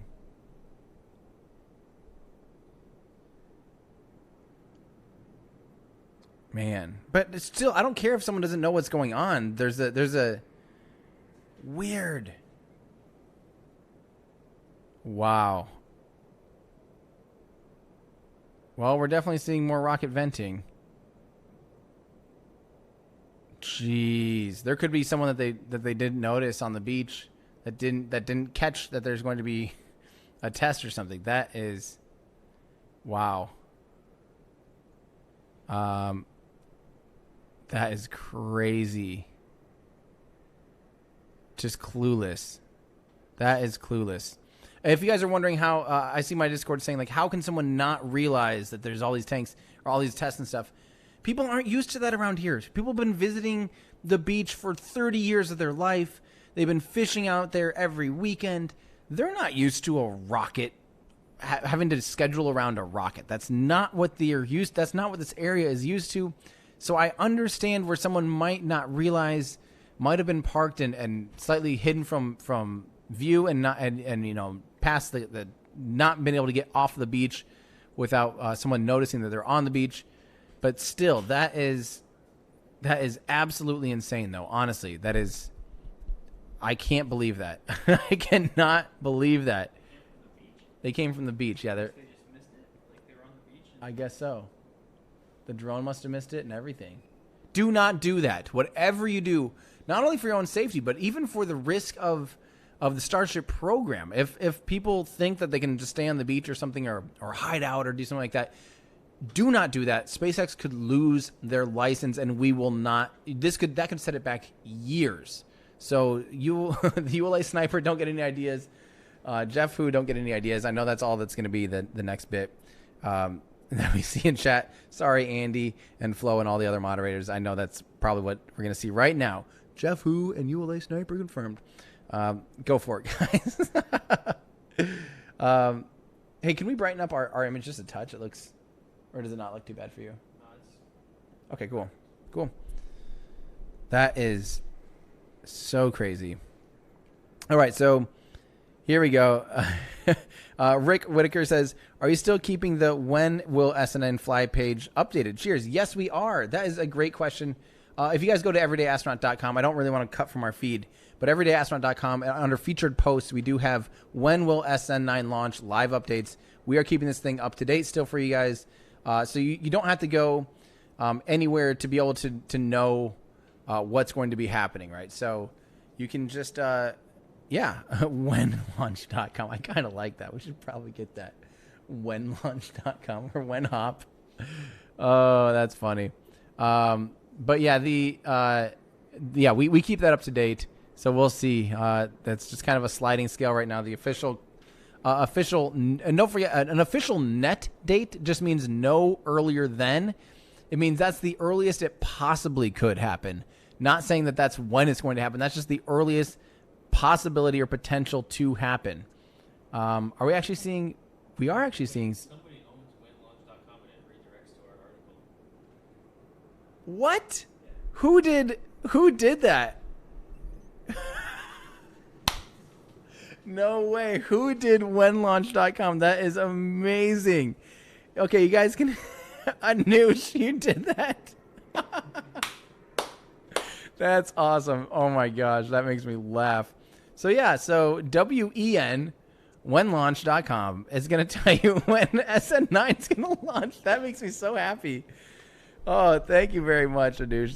That's amazing. Let's keep going. So yeah, we're definitely we are seeing that the little bit of the venting coming from where they do the chill down. So they might still be progressing forward. That's good. We want to see that happening.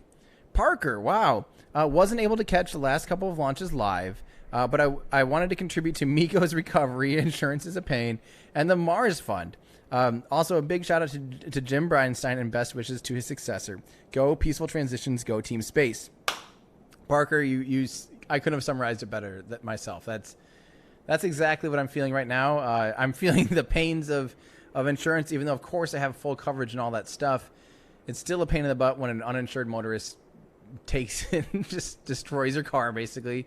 Not fun. And then when the closest body shop that's capable of fixing your car is over 5 hours away and insurance fights you on that, it's just not fun. It's not the way I wanted to be spending my time down here. It's not what I wanted to be worried about or thinking about down here.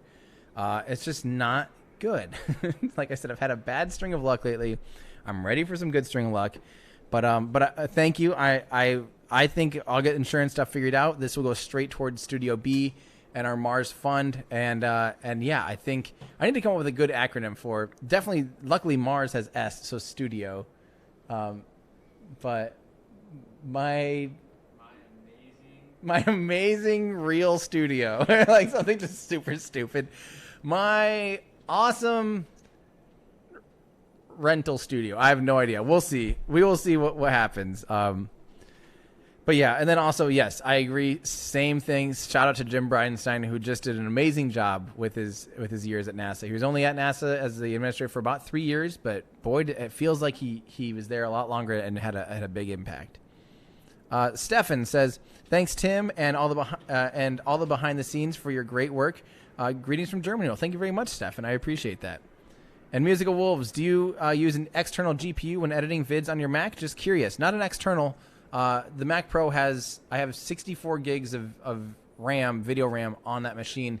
Plus, I don't remember what the Afterburner card has, but the Afterburner natively handles ProRes, and that's pretty awesome too. So we're excited because our Z-Cams, we do need to try it out on at least one of them. But the Z-Cams now can even shoot 120 frames a second in ProRes, which is a huge deal. In 4K, that's massive. Oh, for my MacBook, no. For the MacBook, I don't use an eGPU. Yeah, my MacBook even has a decent amount of video RAM, but it does not love H.265 when editing at all. It kind of, especially the 6K footage, that's slow-mo 6K, it kind of dies. This machine does have 8 gigs of video RAM, but I'm hungry for more, for sure. My alternate recording studio. That's actually probably possible. Like, that's probably the best option. my alternate recording studio. I think that's really good. Squid Chungus, though. I don't know if Squid Chungus, this one's not quite as good. Mars Aerospace Reconnaissance Studio. Well, actually, wait. I see. Mars Aerospace Reconnaissance Studio. That's actually really good too. We're watching Mars Aerospace stuff be developed. Man. Wow. Man. That's pretty. Oh, those are both good. We'll have to remember those. Thanks, Discord, for the the Mars. I almost like the Mars Aerospace Reconnaissance Studio is pretty good. Both of them are great though. But yeah, good work, guys. Clinton Hunter, do you expect to see 3 engines static fire today, or just the 2 that were replaced? We expect to see all 3 static fires, all 3 engines static fire today, because they'll have to be lighting up imminently for flight. So I definitely expect all 3 to run. With the amount of condensation we're seeing, we are hearing venting, and hopefully that's not a D-tank venting. It's so hard to tell today. It's so hard to tell.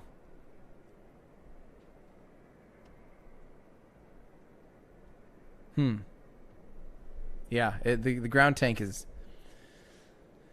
tri-vent. So tri-vent, I think, is the tri-vent the one that's 10 minutes or 15 minutes? It must be 10, because that either that or 15, and we're 5 early. Can someone remind me? Oh, well, the big tri-vent. Yeah, we have the tri-vent stop, and that's a 10-second stop, and then we have 15 seconds once they go back on. We might not even see that today. Someone in Discord is asking, why is it so foggy? It's just because it's foggy today. There's just a ton and a ton and a ton of humidity in the atmosphere. I mean, everything, if you leave one of the windows open or patio door open, I mean, it's like wet. The air is sticky, so there's just a ton of humidity. Yeah, look at this is this is, believe it or not, from a telescope. There's just that much humidity in the air, that much air. So obviously, when it comes in contact with cold things, it creates cloud vapor. So there we go. All right, Hunter Andrews, you think they'll fly this tomorrow? I hope not. I want them to fly like Saturday or Sunday. Selfishly, I hope they just say, you know what, we're going to take a week to review at this point, or like fly it on Monday or something, so that I can at least get Ryan Chalinsky back here to be able to run the scope, because he just does such an amazing job with the scope. And even getting some more of his cameras to our remote location would be awesome. That'd really be great, because we kind of share gear and we kind of collaborate together on our footage. And I'll be bummed if he can't get his cameras up in time. So, all right. So this is from William Bode. Could there be a solar orbital Starlink array for solar system communication? Yeah, there could be. Absolutely. There's nothing intuitively. I don't think there's anything necessarily that, there could be variants of Starlink and stuff like that could go out into heliocentric orbit and help with deep space communication rigs and stuff like that, and just always having a good relay. So, all right. Let's see here. So there is siren. You guys are hearing a siren on another stream. Let's crank ours up a little bit.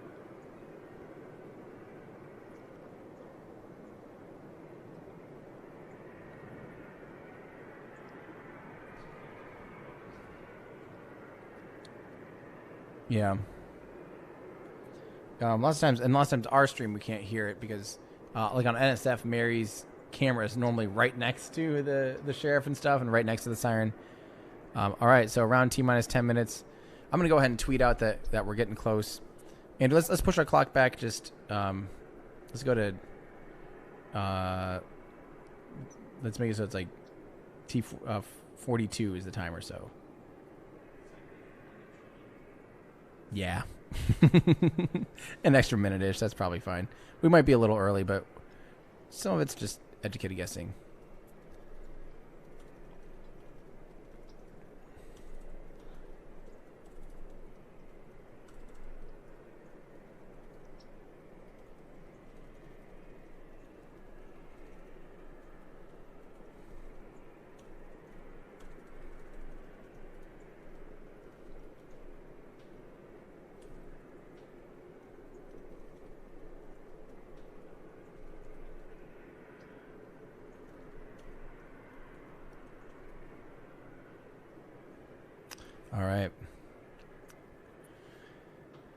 All right. Let's answer a few more of you guys' questions here while we're waiting. Some Earthling, Crew Dragon delivering to a Starship in orbit because no abort. That's what I think. That could absolutely be a solution to getting humans up into Starship and getting humans off even to Mars or something. So, yeah. So I think that's kind of one of the best solutions there. So we'll see. Valentin says, now the landing legs are on the pad and not on the booster. Yeah. See, that's what I kind of am thinking. Like, basically put the landing legs, put the shock absorption on the landing pad instead of the booster, free up that weight, and then they're like totally reusable. You're using them for every launch. So we'll see how that happens, and we'll see if that actually works out well. Dark Gaming Clan, I'm excited for this new era of space exploration. So am I. Absolutely.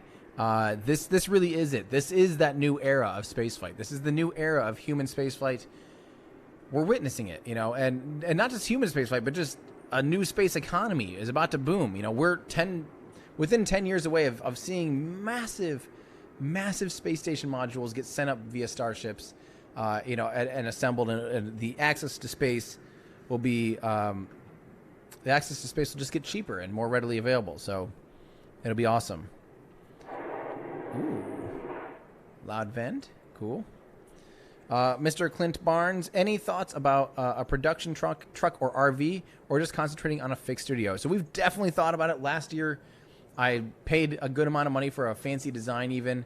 I decided at the time that was not the right decision, and I still stand by that for now, but we do probably want a semi-portable solution. I think what we're going to do is we're going to probably make, since this is definitely the focus, we can't do what we do here anywhere else. There's nowhere else on Earth where you're this close with this kind of view and access to a rocket, right? To a rocket, especially that's this public and this ongoing, right? I mean, even at Kennedy Space Center, say you got a nice place in Titusville, you're over twice as far away. You're over twice as far away. You don't have views of what's going on. You can't drive out there and check it out. So it makes sense to have a more permanent studio space here to be able to keep a lot of the backbone and infrastructure up. And then maybe what we'll do is try to make like a flight. We do currently have a flight case, but make some kind of like portable-ish version in a trailer. Ideally, be awesome to have like a Cybertruck in like a big trailer thing, but that'd be someday. We will see. All right. From Tesla Hype, will the current size of Starship be able to fit 100 people in the given size of the tanks, etc., or do we anticipate future builds will be bigger? Both. 100 people in this vehicle would be absolutely no problem. Maybe not going to Mars. I don't think you'd want 100 people in this vehicle going to Mars. It's hard to tell how big this is and how big the actual pressurized section is. It's huge. It's 1,000 cubic meters of pressurized payload volume. That's more than a 747. And a 747 can hold up to around 400 people. So more space. You also don't have to worry about, if you're in 0G, you don't have to worry as much about floor space. You can actually be more creative with space. You don't have ceilings and floors and walls. You can kind of just put things in these more natural positions, and you can have like little tiny tunnel ways that would not make any sense on an airplane and stuff like that. So 100 people on this, especially for point to point, would be no problem. I think we get 400 on it, no problem, based on the amount of volume. And then this is just kind of trying to figure out. This is kind of this is the Falcon 9, Block 1 version, the very first version, and it will just increase in performance and increase capacity. And Elon's already talked about an 18-meter wide version. This is 9 meters wide. The very original interplanetary transportation system that was originally unveiled in October of 2016 was originally conceptualized to be 12 meters wide. So we might see, since these are made in rings and they're just literally taking strips of steel and welding rings, that's easy, super easy, relatively speaking, to make bigger, to increase the overall size. So once the system's figured out, you can scale this thing up, no problem. Yeah. So that's super cool. Are we seeing little RCS tests? Maybe. It's hard to tell. It's really hard to tell. Can we actually knock exposure down a little bit again? Oh, that looks like a D-tank vent. Please stop that. Please stop that. That's the bad one. That's the bad one. Please stop that.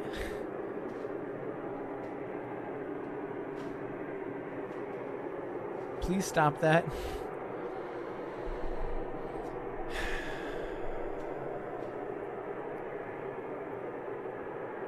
This looks like detanking. This looks like an abort.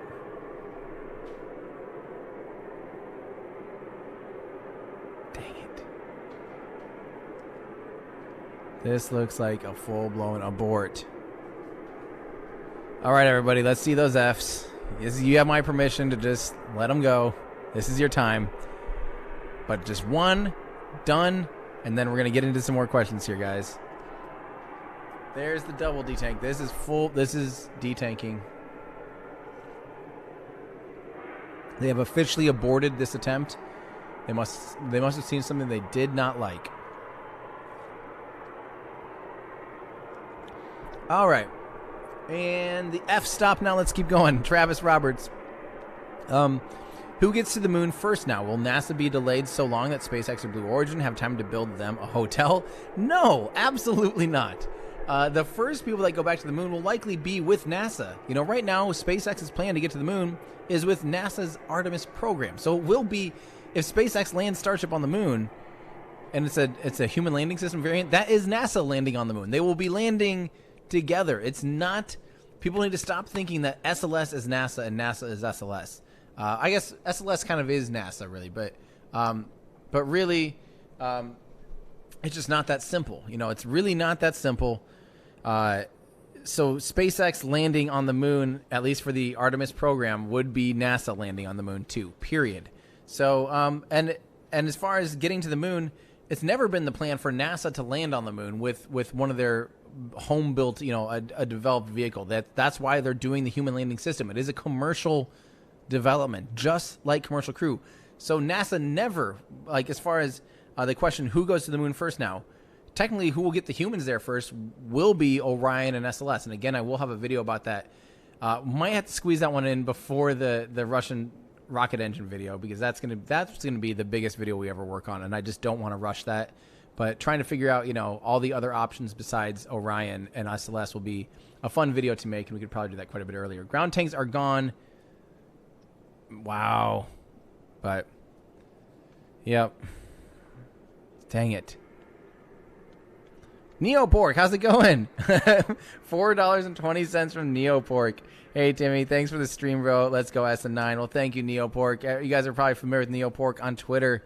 Some of the absolute best renders. There's such an awesome community of, especially on Twitter and just online, of people making incredible renders of Starship and Neopork. Easily some of the best. Incredible work. Big fan. Big fan. Esh Daddy. Serious one this time. The fact that you saw an interest, educated yourself from the ground up, and became one of the most reliable personalities for space info on YouTube speaks to your character and gives me hope for the future in U.S. STEM. Esh Daddy, thank you. That actually, every time Esh Daddy's ever commented, it's, do you think a 50-pound rabbit or a 22.68 kilogram rabbit is a large rabbit? For years now. You've been doing that for years. This is the... Thank you, Esh Daddy. That honestly really means a lot. Your support has always meant a lot, and this sentiment is, thank you so much, honestly. Yeah, that just means the world to me. I think that is kind of the point of what I do, is that if I can learn this stuff, anyone can learn this stuff. You know, I went from not knowing any of this stuff and not being excited about any of this stuff just a couple years ago. Oh, not a couple, now we're coming up on 5 or 6 years ago, to just being obsessed with this stuff, right? And the point is, you can start from ground one, just pure curiosity. Like, this stuff is kind of neat, but I don't get any of it. That's exactly where I was in 2014. So, you know, you absolutely can learn whatever you want these days online. And it just means a lot to me. There's other people that want to join along with me and learn along with me and hopefully start their own adventure. So, yeah, thank you very much. Big Will Dog 82, seeing NASA's issues with SLS, do you feel like taking a page from SpaceX's playbook where able would help or hinder crossing the finish line? I think SLS was, to do what SpaceX is doing is a completely different philosophy altogether. To try and switch gears now for SLS would probably be catastrophic. It is not set up in any way, shape, or form from the ground, you know, to do anything like that, right? They aren't able to iterate. They aren't able to fail. SLS is the reason that it triggered an abort during its green run, or that hot fire test, or the static fire as we would call it, is because they set the thresholds for things to be really safe, extra conservative, so that in case something goes wrong, in case something is not in family or whatever, they shut it down to make sure it doesn't hurt itself. SpaceX might be a little bit more lenient on that, just like, whatever, we'll figure it out. If it breaks, whatever, we'll fix it or replace it or whatever. You know, we have 5 more of these things waiting. SLS, that's just simply not the case. When you have a nearly $1 billion rocket booster, you're going to make sure that when you're testing it non-destructively, right? So it's just that program is not set up in any way to be iterative like that. It needs to be designed thoroughly from the get-go and done right, and that's kind of the traditional model of doing things. And SpaceX is doing a completely different process. So, yeah, hopefully that helps answer the question. But that's my opinion on the matter.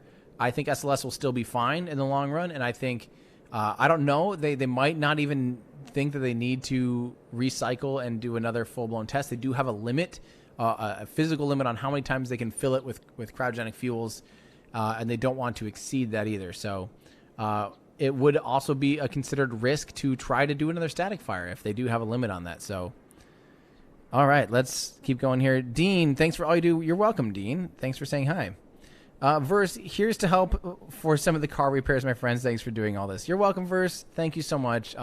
Again, car repairs, it sucks and it's a setback, but it's okay. I'll be fine and everything will be taken care of. It's just kind of one of those. It's mostly just an annoyance and a bummer at this point, but yeah, we'll be good. Jan Hendrick or Jan Hendrick, probably Jan. Don't try and pronounce my name. Just call me Ian. I like how I say it first and then I read. Why do they fill the tank for 15 plus minutes for a 2 to 3 second static fire? Stay healthy. Andrew is awesome. Yes, Andrew is awesome, and I'm scared to lose him in a couple. Lose him tomorrow. I'm gonna die. Yeah. Hopefully no dying. Rule number 1: no dying. But as far as why do they fill the tank? You have to slowly fill. You know, there is a fill speed. There is obviously the you can't just totally. You know, this is a lot of volume. It's hard to imagine how big this stuff is. You have to fill it in at a certain safe rate. And it's also at a really cold temperature, so you can't just have things cracking from cryogenic stuff. You know, you got to kind of ease it in, right? So, yeah. That's probably the biggest reason why, at least as far as I know. This is from Helivino.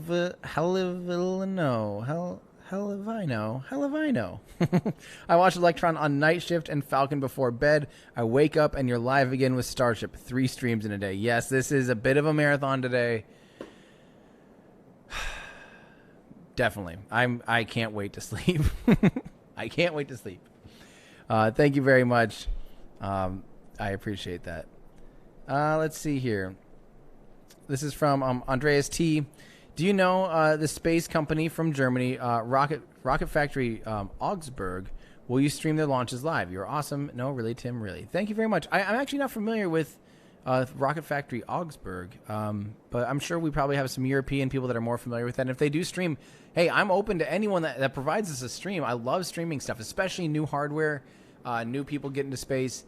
I can't stream everything because, as you're seeing, when I stream like this, it takes a lot of time. There's prep work before a stream. There's prep work after the stream. It's not just the stream, and I do like doing them. I won't do them when I get sick of them. I did not want to do Starlink this morning, but I'm glad I did because it was kind of a record-setting booster. I don't want to stream everything. I don't stream everything, and that's an unrealistic expectation that I stream everything. You would not get more content from me if I was streaming constantly. But I do want to cheer on some of the new people working. I would have loved to streamed Virgin Orbit's attempt the other day. Not attempt, their successful orbit. Virgin Orbit made it to orbit on their second try. That's huge. That's awesome. So yeah, if there's ever a stream out there, I'll love to stream it. So if I see Rocket Factory Augsburg put something out there for us, I will stream it for them for sure. Augustin says, I just wanted to say thank you for all your work. I learn every day with your videos and coverage. Keep it up. Greetings from Argentina. Well, thank you very much. Gracias. I really appreciate that. Robert Wolves, thank you so much for your tip. Christian says, awesome. Continue the good work. Thank you so much. I appreciate that. From Prashanth says, thanks for getting everyone excited on space and being consistent with your efforts. Well, thank you very much. Yep, it's like I said, this is definitely a marathon and not just a sprint. Although sometimes it feels like a sprinting marathon. I have to admit it. It does feel that way sometimes, but it'll be worth it in the long run. You know, I think once humans get back to the moon and once humans get to Mars, then I can sleep. Then I can sleep. All right. Gasquid Zeno says RS-25 100% was for the original engine rating. Higher percent were due to improvements made, but they kept the original rating as 100% for easy comparison. There we go. That explains it. I thought it was some kind of over throttle ability, but I'm glad to be wrong about that. Yeah, thank you. Thank you for letting me know. Yeah, we are keeping an eye here on the ground tank clouds and stuff like that because there definitely does seem to be a fair amount of ground tank clouds again. So we might see, who knows? We might see them still. They do have a little bit left in their window, another hour left in their window to be able to test. We still might see them test. We will see. We will see. Yeah, I should mention, if you guys do want to support what I do, I see a lot of you We do actually today. I'm not wearing it right now, but if you want to support what I do, consider going to everydayastronaut.com/shop. Today we have 10% off of the Normal merchandise here. So that's going to be the Normal shirt and Normal hat. You can get that by going to everydayastronaut.com. Use coupon code LaunchDay, all one word, all lowercase, LaunchDay coupon code at checkout to be able to get 10% off anything Normal. Even though things aren't necessarily looking normal, but don't forget we do have new sticker packs, including the like warnings and standard sticker pack, which I'm a really big fan of these. This is actually the same sticker that is on the International Space Station on their hatches to make sure you don't accidentally open the hatches. But yeah, just kind of shop around. You know, we've got the apparel and a lot of new accessories, including a lot of new drinkware. So if you guys want to support what I do and help me make potentially Studio B and all that stuff and help me just make sure that I'm down here to be able to catch SN9 and do all of the things that we're trying to do and hire some good people to help me do it, consider going to everydayastronaut.com/shop. It is the easiest way to help, I think. So, yeah, thank you guys for all those that you do support. And don't forget that coupon code LaunchDay, all one word, all lowercase. From Sebastio Durate says, when do you think SN10 will fly? Oh, gee, you can't do that to me. I have no idea when SN9's going to fly, and it's on the pad, let alone SN10. I mean, I really do think they're on pace to be able to do at least like once a month flights. So we'll see. This is now beyond once a month. I was expecting this, honestly, within about a month of SN9. I think we lost audio from them. Okay, cool. Sounds good, thanks. I think that... I do think SN10 has the potential to get out there relatively quickly. So we'll see. We will see, guys. I don't know. I would love to see this fly in January, and I would love to see SN10 fly in February. So that's about the best I can do. Philip Mike, hello from Denmark. Do you know what the business of going to Mars is? Thanks for your great show. I'm 15 and followed you for 2 years now. Philip, the business as far as like why go to Mars, there's a lot of reasons why we should go to Mars, in my opinion. Some people have the idea that we need to have a plan B planet, have humans actually inhabiting another world in case something catastrophic were to happen to Earth, say a massive, asteroid or something that takes and wipes out all of humanity. Having a plan B option is one, and that's fine. I think just the greater part of it is to simply explore and understand the world we live in. And we live on Earth, but the Earth is not the whole picture of the world we live in. We live inside of the vast universe. So by understanding Mars and exploring Mars, geology is the same. Geological science, when you learn and study another planet, you learn about how rocks form on other planets. You learn some more about how the early solar system forms. You learn about history. You're learning about the world we live in when you're exploring another planet. And Venus, for instance, Venus can tell us a lot about Earth. When you study other planets, you're studying just kind of physics as a whole. You're studying the universe as a whole, and we can use those models of what happened to other planets to predict what can happen with changing, inputs here down on Earth. So, obviously, a lot of people, for whatever reason, don't think that the people that study for, get doctorates in climate science and all that stuff know what they're talking about. But I would tend to defer to someone that studies this stuff for a living to know. But, one of the big reasons that we even kind of know that CO2 is as a greenhouse gas and that it can kind of control the thermostat more or less of a planet is because of what happened to Venus. Venus kind of could have had a runaway greenhouse gas effect.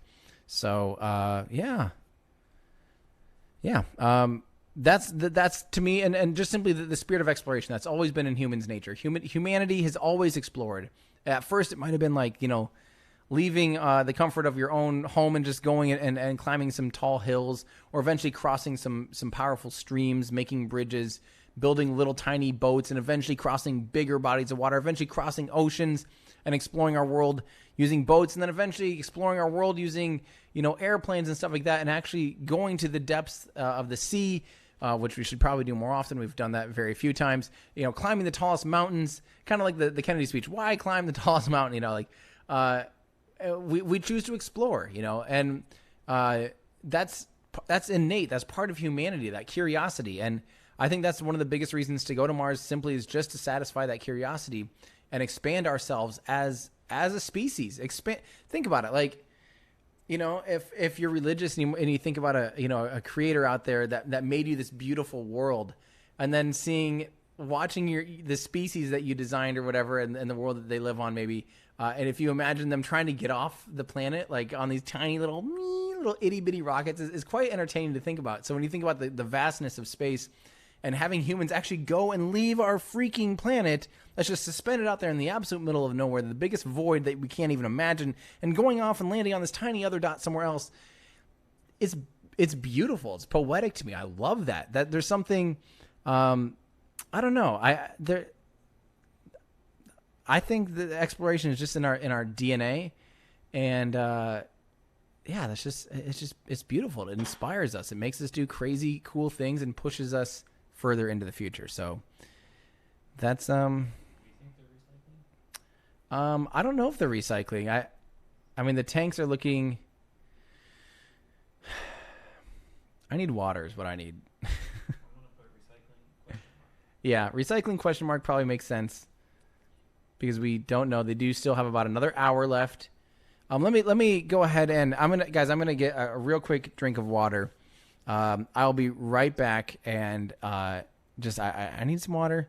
Give me 1 second.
All right, I'm back, watered up. We still have a ton of questions. I might have to rapid fire questions here for a little bit to try to get caught up with you guys as we wait to see if they do another attempt today or not. We will see. Andy, hey, I don't know if you've ever been asked this, but are you going to Mars one day? JK, love your channel.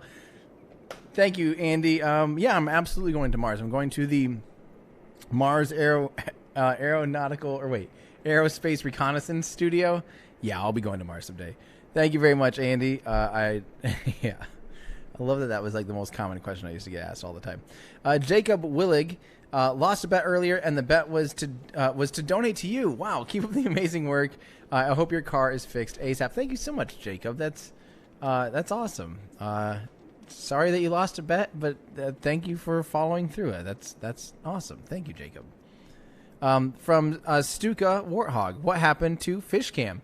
That's a good question. So for those of you that don't remember, well, we've had Fishcam with when we have the telescope out at the Cape, when Mary Liz and Ryan Schlinsky from Cosmic Perspective are running the telescope out of the Cape. Sometimes that vantage point does have fish jumping around in front of the rocket. That's always pretty fun.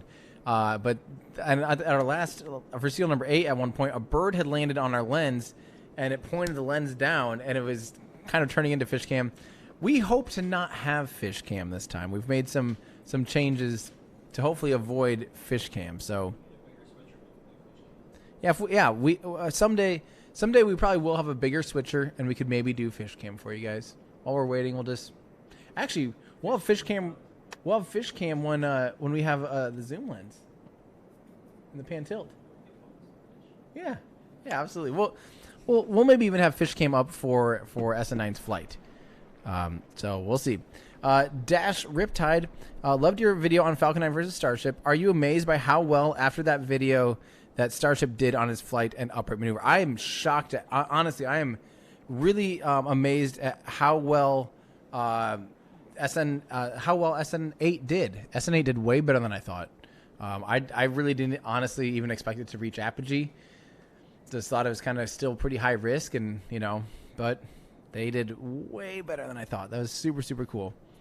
So from Lezak HD, this is hi Tim, just joining. Why is SN9D tanking, and when do you think it's going to launch? This week. Have a nice day, Tim. Lezak, the only thing I can tell you about when it's going to launch, it'll be after a successful static fire. It could be as early as tomorrow if it was static fire successfully today. I highly doubt that. I could definitely see more like a day or two after a successful static fire. We'll even see if they get a static fire done today. That's step one. Again, asking when anything in Starship or in my life is basically all milestone based. So just look for the next milestone. The next milestone is static fire. Yeah, thank you very much. And I do hope, though, that I hope it's by the end of the week, but I really have no way of knowing, honestly. This is from Velocicector. I appreciate all and everything you do for us, dude. Best YouTube channel out there for our everyday space fix. Glad you're okay. Stay safe. Well, thank you so much. I appreciate that. This is from Nick H. Can you say happy 10th birthday to my daughter Charlotte, who is a big everyday astronaut fan? Yes, Nick. Thank you for letting me know that it's Charlotte's birthday. Charlotte, happy birthday. There's still a chance that, that they'll light some candles for you, some beautiful Raptor candles on your birthday, but we'll see. We'll definitely have to see. Happy birthday. I hope that it's fantastic, and I hope that your 10th year on Earth is better than your 9th and better than your 8th and better. That's just the best year of your life so far. Happy birthday. Everyone say happy birthday to Charlotte. Myself. Starship refueling orbits will have to be increasing in ellipticity. There we go. Until being able to reach Mars and having another one in situ for refueling back. Do you have any idea on how many orbit increases? So not really. Actually, not really. You don't have to refuel and then increase your ellipticality. You can actually just get it into an elliptical orbit, refuel it all the way, and you'll have plenty of delta V to be able to do your transfer from there, no problem. So, and then once on Mars, they'll either, it's hard to tell. Will they actually be doing? Will they be taking with them all of the in situ resource utilization hardware to be able to build right away from the get go on its own ship, or will they be landing other starships on Mars, ready to go and be producing methane and liquid oxygen on the surface of Mars and testing out the system before they even send the next the next starship that's Mars or Earthbound? So I think they're going to want to practice the whole thing first. I think they want to practice landing, refueling, and coming back before they put humans on, which is why I'm actually quite doubtful that humans will get on it before like 2028. Because best case scenario, maybe they land 2 on Mars in 2024. Maybe those 2 will start setting up some in-situ resource utilization stuff to be able to make Mars or make methane on Mars. Maybe the next set of starships will take a few more of those things and they'll actually refuel a couple of those and try to bring those home. Maybe they'll send 4 in the 2026 window. And then assuming that goes well, maybe they'll try for humans on that next Mars window. But yeah, really, honestly, no way of knowing. It does not look like Yeah. Yeah, there is an hour left, but they definitely are. Yeah, there's no ground clouds. The condensation is kind of shrinking off, so we'll see. Patrick Bylock says Jeff Who. Of course, thank you, Patrick. James, why are the only people that crash into you also uninsured? I don't know. I unfortunately think it might be fairly common down here. There is actually a large amount of poverty actually in South Texas, in the Rio Grande Valley, and I'm told by locals that it's quite common for people to not even have insurance and not have licenses, and that's kind of might just be part of the reality of being down here. So that might be why, but that's yeah, it stinks. It's not fun. It's not fun for me. It's pretty expensive when that happens, and it's a huge inconvenience. That's the biggest thing. It's just like, it's whatever. Money comes and goes. Money is not the answer to anything or the solution to many things. Sometimes it is, but it's not always the solution to things.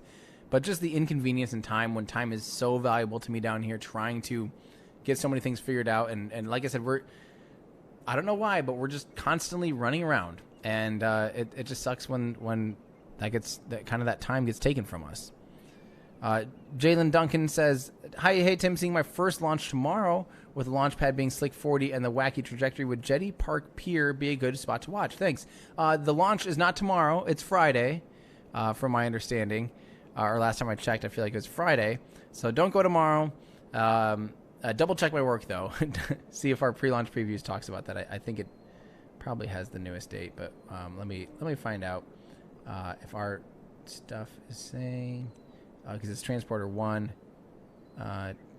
Let's see, starts January 22nd. Yep. So probably don't go. Yeah, don't do that. But yeah, I don't know. I think Jetty Park, because it's a little bit further south, since Slick 40 is further south than 39A. I think Jetty Park would be a pretty good place to view. You do have to get there pretty early, and it might be. And actually, I don't even know what the restrictions right now still, if Jetty Park is actually open to the public. Titusville is always a good place to watch too, though, along the Banana River. So yeah, so good luck. Mobile Aeronautics Research Station. That's a pretty good one too. It might not be mobile though. We're working on some solutions, but yeah, thank you very much for that. That's a pretty good one. South Texas Auxiliary Recording Studio, or START. That's a pretty good one. Wait, that'd be STARS. I mean, so, yeah, that'd be STARS. South Texas Auxiliary Recording Studio. That's pretty good. Recording studio obviously makes sense. Brandon House, thank you so much. Your streams are amazing, and it's getting me interested again in spacecraft development after I dropped out of college. Keep up the amazing streams. Well, thank you so much, Brandon. Yeah, I'm right there with you, man. I was a pretty prolific college dropout. I ended up with a 2-year degree in nothing, like a transfer degree from a community college. Barely eked that out of me after like 5 years of being in and out of college. So I'm right there with you. But sometimes you just find, so for the first thing that I kind of found that was an obsession of mine was photography. I became a self-taught professional photographer, did that for almost 10 years. Loved it, it was great. And then I got obsessed with this, and now this is my new obsession. And like I said, I've told some people before, I think the next phase of my life might be, I want to be an architect. I want to be an old architect with glasses on someday. But for now, spaceflight is where it's at for me. So thank you very much, Brandon. I'm glad you're finding something fun and entertaining and inspirational, because this stuff is awesome. Hugh Gilbert, aren't you on good terms with a certain billionaire who might be able to help you out with your car? Hugh, that's not Elon's. I mean, yes, I'm on good terms, but he's not like some benevolent guy that's like, sounds like here's a solution to your problem. That's what insurance is for. That's why I have insurance. You don't need a handout from someone that the last thing that Elon wants to worry about is like, all right, well, Tim, looks like I'm sorry to hear about your car, and try and figure out, why your car got banged up by somebody. So let me write you a check. Like that's not any of his business. Yeah. And frankly, Elon's funds are all tied up. He doesn't spend money willy nilly. Sorry if you can't hear me talking as well. I'm trying to fix the gain of our camera. And in order to do that, I actually have to go into the menu system from an external monitor. So Timception here, we're working on fixing the gain really quick because it does not go out the SDI cable. So just give me 1 second. One click up for now. Can I just go 2 click ups so I don't have to worry about it later? Yeah. All right, there we go. A little bit better exposure there for you guys. So anyway, yeah, that's what insurance is for. But yeah, thank you though. Valentin says SN420 and B69 for first Mars landing. I hope not that. No. I think first Mars landing. Well, maybe with people would be higher numbers like that. But I'm really hoping the first Mars landing could be like done with booster 15 and SN 42 maybe. That might actually be conceivable, at least without people. That something like that could potentially be feasible.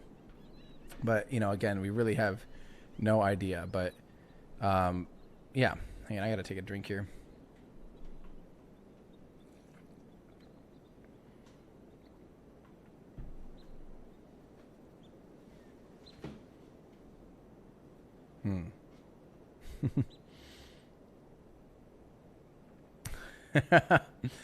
Someone on Twitter goes, today at Space, this is a parody, but Elon Musk on Twitter, this is not real, so just get ready. No, this one's different. Today at SpaceX is about practicing Starship aborts. Ship is held down by massive pins while engines are not fired. 2 aborts completed, about to try a third. Because remember last week they did 3 static fires, and that was his tweet. That's from the orbit, right? Yeah, that's pretty. That count that always gets you. Is it? Got you twice today already. But that one's funny. Yeah. I'll take that one. Connor Austin. Hi, Tim. When will we hear audio of a rocket launch? And there's the when we hear audio of a rocket launch, there's this whap whap whap whap whap sound. Is that the audio peaking? No. Or does the sound actually stutter in person? It's what you hear on that SN8 launch. That's the best rocket audio I've ever heard, personally, at least as far as it seems to be the right distance, because that is a really good representation of what the sound actually sounds like. The atmosphere, like there's all these little bits of supersonic, air distortion and things actually getting broken up in the sound waves, like miniature little thunder all the time. So there are these crackling in the air with your own ears when you're here. It sounds just like that. There's this like kind of crackling sound as it ascends. That's what it sounds like. That's not the gain. It's not like every person that's ever recorded a rocket has always been like, oh no, my gain's too high. Like, you can really lower the gain on your mic, and that's the sound of the sound. That's the sound of the sound. That's the sound of the air getting kind of knackered. So, yeah. From Peter says, meticulous attention to rocket science. Mars, that's a pretty good one too. That's awesome. Thank you very much, Peter. That's pretty meticulous attention to rocket science. That's a good one too. Thank you very much. Daniel Zepter says, ever since SpaceX ramped up Starship progress, I get not enough sleep at all. Bad timing for Germans. Keep up the great work. Greetings from Germany. Trust me, I'm with you there too. Last year seemed like a pretty crazy year for Starship. This year's. That's why we got to get Studio B going, because otherwise I won't sleep and I'll never be home, and I'll have wasted like all of my money on a hotel. So we got to figure something out.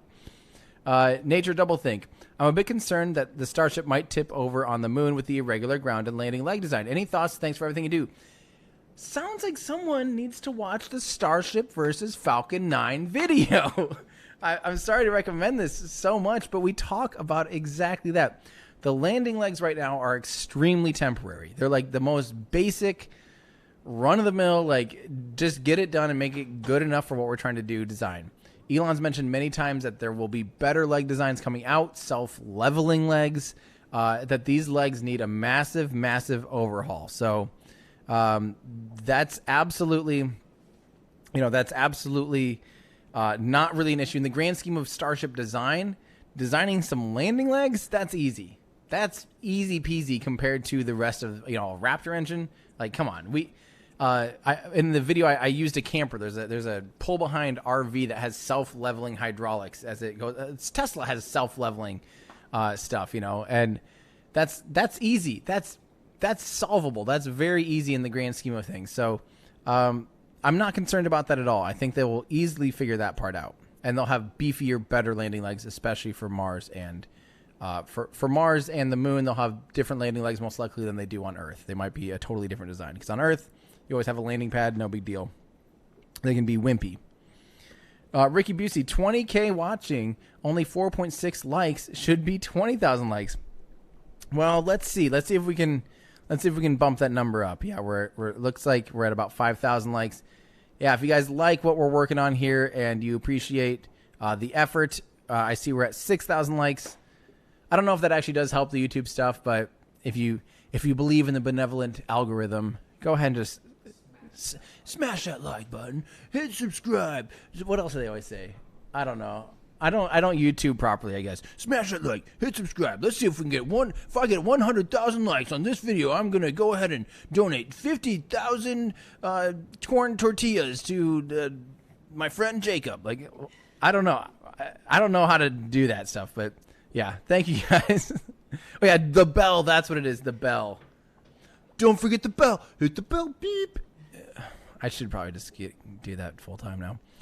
Tom Berry, why wouldn't there be an immediate abort system or abort for the vehicle violation? Also, when is the full flow stage combustion cycle hoodie coming back into stock in more sizes? That should be immediate. I just got a message from my shop manager, I think 2 nights ago now, that they just finished production on the new hoodies. The company that made the blanks for the hoodies got completely wiped out during the holidays. Plus, they got something, California's been having some pretty big lockdowns again from COVID problems. So it sounds like a lot of the chain just got disrupted. They got the production done finally. I think they're back in stock, maybe as we speak even. I don't actually know exactly where we're at, but yes, those should be back in stock very soon, which I'm very pleased to announce because that's been something that people have been wanting for a while. So why won't there be, I don't know actually why there, maybe it was, frankly, there is a little venting, but we haven't seen ground clouds or anything, so that still could just be, that is on the rocket, yeah. But I think, but as far as why they didn't immediately abort, it might actually be more dangerous to rapidly depressurize the vehicle than if it's in a fairly stable state.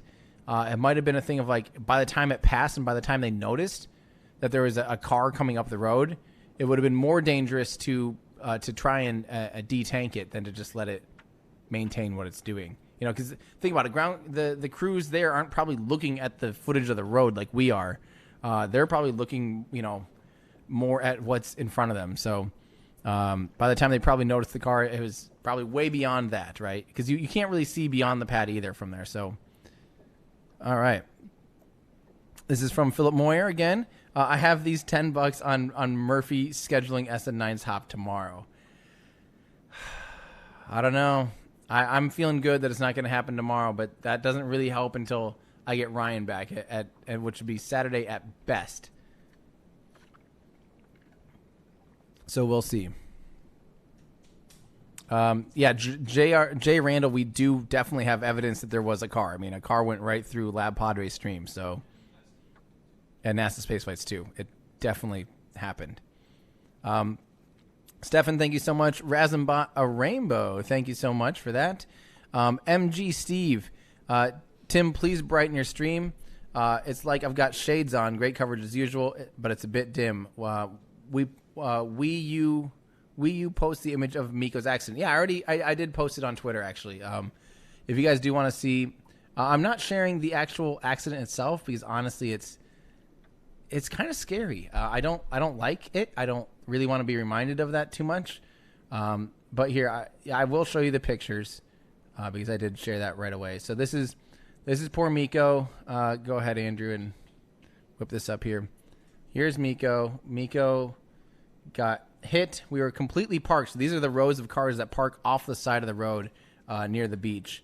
And you can tell how much the car slid when it got hit. And it doesn't look that bad, but man, it's still pretty nasty, honestly, and it was not fun. So, and that's the scary thing. There's families and kids running around there a lot, and people flying off the beach at really high speeds. It's not good. So I'm glad that we're perfectly safe and fine, but it's not a fun thing to have had happen. So, yeah. And we'll change the. I kind of like it a little bit darker right now though, because we can easily see the condensation a little bit. But we're bumping it up a little bit as we're. Yeah, we're kind of bumping it and changing it as the conditions change. So we're working on it, or kind of keeping an eye on it. So. All right, from ShadowJack22, we're seeing the first steps leading towards the Expanse. Yeah, everyone tells me that that's kind of what's happening, but I really haven't ever watched it. But yeah, this does feel like it's the future that we all kind of dreamt about, the sci-fi future we all dreamt about. Fibalot, hey, Tim, I'm sorry to hear about your car. Hit my car into a ditch at 40 miles per hour myself, and I know how you feel about insurance. I'm glad you're okay. Yeah, it's not fun. Wait, go. I know, everyone's saying I need to go watch The Expanse. I tried. I started it like twice. I just haven't really fallen in love with it, and everyone says I need to watch it because I will fall in love with it. But I don't know when I would have time to. I don't know. We'll see. Because at night when I go to bed, I do turn on TV, but I watch something that I have seen 1,000 times so that I can go to bed and not feel like I missed anything and not have to like go back. But yeah, we'll see. Cold Player 15. When will Falcon 9 second stage be recovered and reflown? Never. Yeah, I have an old video about that predicting that they will never do it because they want to put all of that money into Starship development. And that's exactly what we're seeing. Why put another dollar into Falcon 9 when all of that money and time and resources could be put into accelerating Starship, which would immediately make anything you change or upgrade to Falcon 9 completely obsolete? So, yeah, the answer is definitely never. Elon had talked about for a little bit trying to do like almost a mini Starship or something to recover the second stage.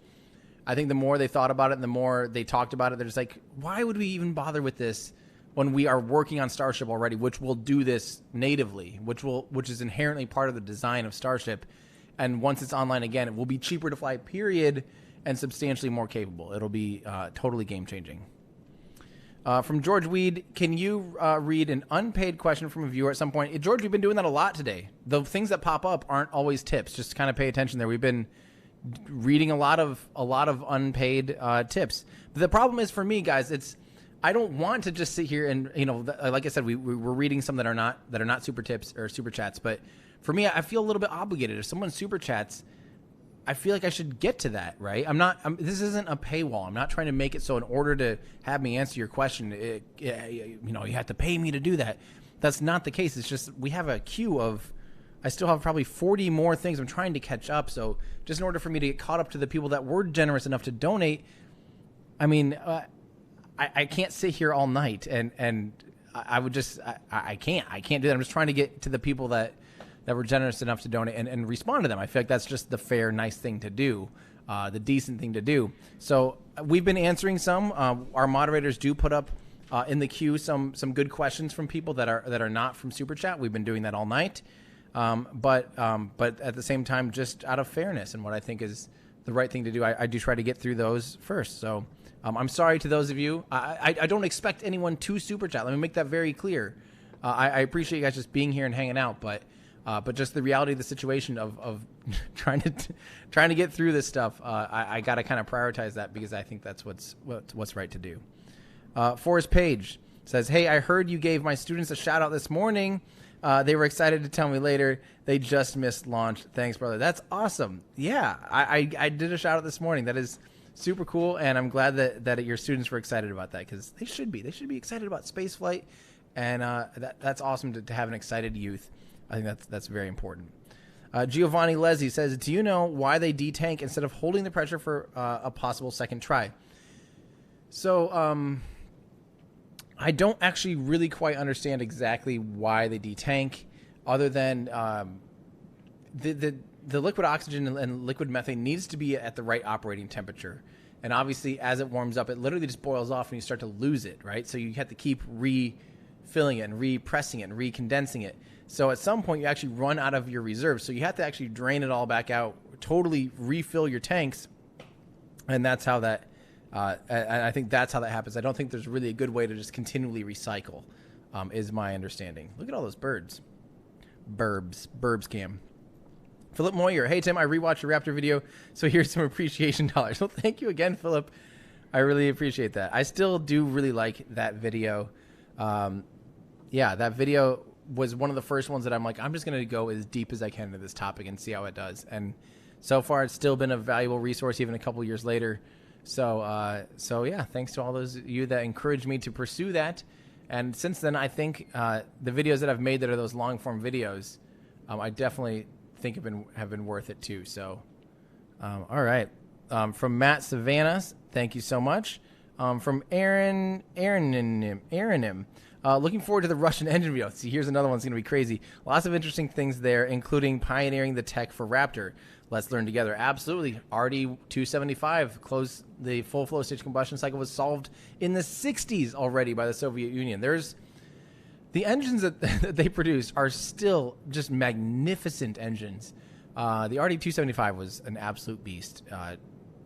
It's becoming one of my favorite engines, actually. So I can't wait to tell you guys about it and tell you about the history of all that stuff. There's a lot of really cool history, and this video is going to be awesome. So, yeah. All right. So Emilio says, "Ciao, Tim. These seemed like very busy couple days for you. Is it for real that Starship will fly with 100 astronauts in its belly at some point?" Not in its belly. The astronaut and crew compartment will always be up at the nose.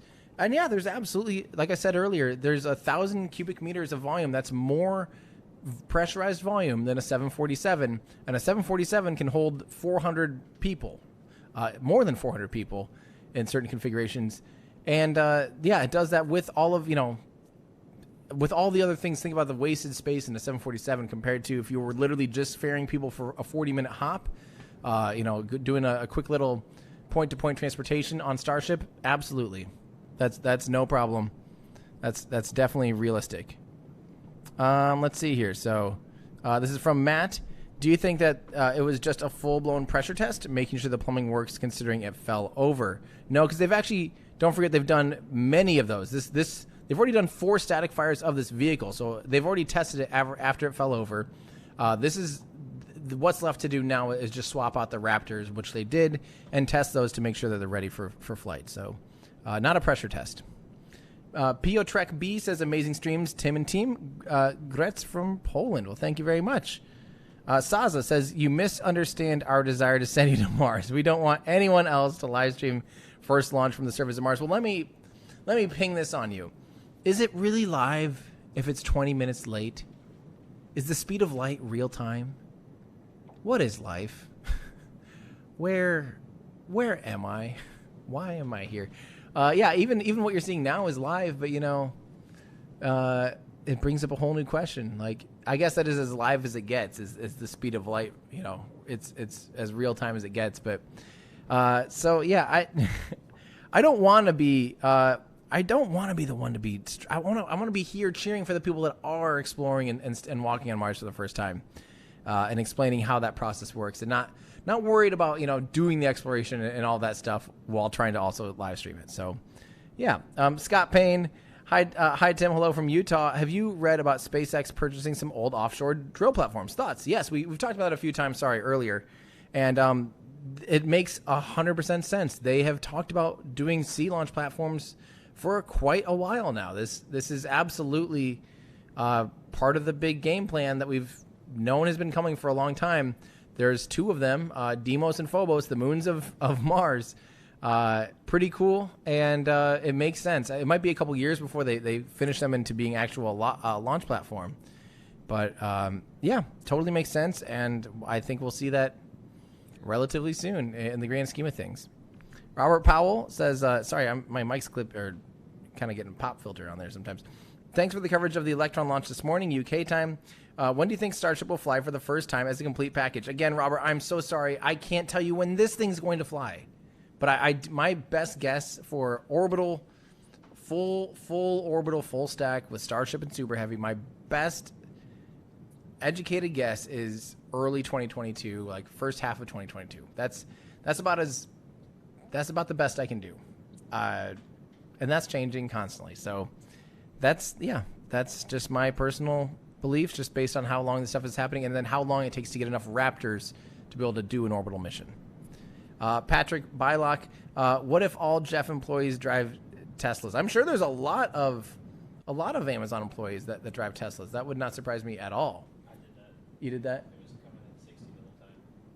Oh, really? Are you serious? Huh. So we could probably reduce latency now. Interesting. Yeah, we were accidentally bringing in 60 frames a second over our Teradek, and that's basically double the amount of data that you needed to do the same amount of stuff. So that's kind of good news for us, really. All right, especially because on your end you're still just seeing 1080/30, so it doesn't make any sense for us to encode back to here in 60 frames per second. Dino says, could you put together a brief list of reading resources for somebody to learn about all of that? Where to start for the next steps of learning? To be honest, the only books I've really read about spaceflight, I've kind of gone through a good amount of Ignition by John D. Clark. It's way too much chemistry for me, though. I am not a chemist.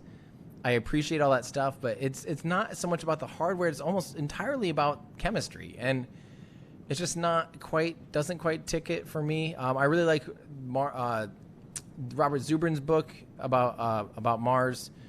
He has a couple, but I'm trying to remember what the big one that was awesome. There's also Buzz Aldrin's book. I think it's just called Mission to Mars. The book, Elon's book, his biography by Ashley Vance is spectacular. But yeah, I don't really have any other. I mean, for me, the way I learn most stuff is online, just going down rabbit holes, playing Kerbal Space Program, honestly, watching Scott Manley videos, repeat. Those are, yeah. Caesar 588, hello from Belgium. What's the plan with SN2? By the way, I absolutely love your channel. Discovered it 1 month ago and watched every non-Rediff video. Well, that's awesome. Thank you so much for hanging out and for finding us. So 7.2 is that little tank that we see off to the left-hand side of the screen. They just kind of keep rebuilding this thing as a pressure test. They'll likely make sure that it can pass the bar, so to speak, not become a lawyer, but make sure that it can reach the operating pressure that it needs of around 8 or 9 bar, which is a safety margin over the standard 5 or 6 bar that's going to be inside Starship. So it has thinner steel. It's 3mm steel instead of 4mm, so a substantial reduction in thickness. Road closure just moved to 8, huh? Sweet. Okay, I'm gonna probably have to take a little break then at some point, because holy moly, we've been streaming for a long time. Yeah, so basically, they'll do what they did with with SN7, SN7.1, and SN7.2 will do the same thing. They fill it up, pressurize it, make sure it holds, and then do the same thing likely with cryogenic temperatures. And they might take it to failure. They might actually press it all the way to failure and see where it ends up blowing. So, all right, from Stefan says, thank you for your effort in making rocket science more accessible. Greetings from Romania. Well, thank you very much, Stefan. I appreciate that. Super Salty Peanut, thank you. Lasse, why scrubbed? We never really know. That could have been something to do with the car that drove by. That could have just been a number. I mean, there's infinite possibilities for why it scrubs, and we just unfortunately we don't have info on that. So I don't know. That kid Bello, hey Tim, do you think we could see trips to the outer solar system on Starship? I'm 17. You've inspired me to major in aerospace engineering. Thanks, man. That's awesome, that kid Bello. That's what I love to hear, man. Get out there and help get us to explore the outer solar system on Starship.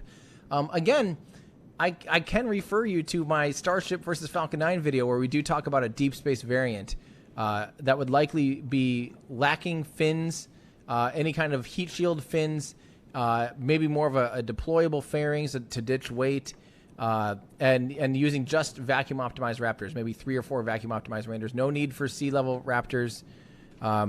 It absolutely could be used for the outer solar system. It might be hard.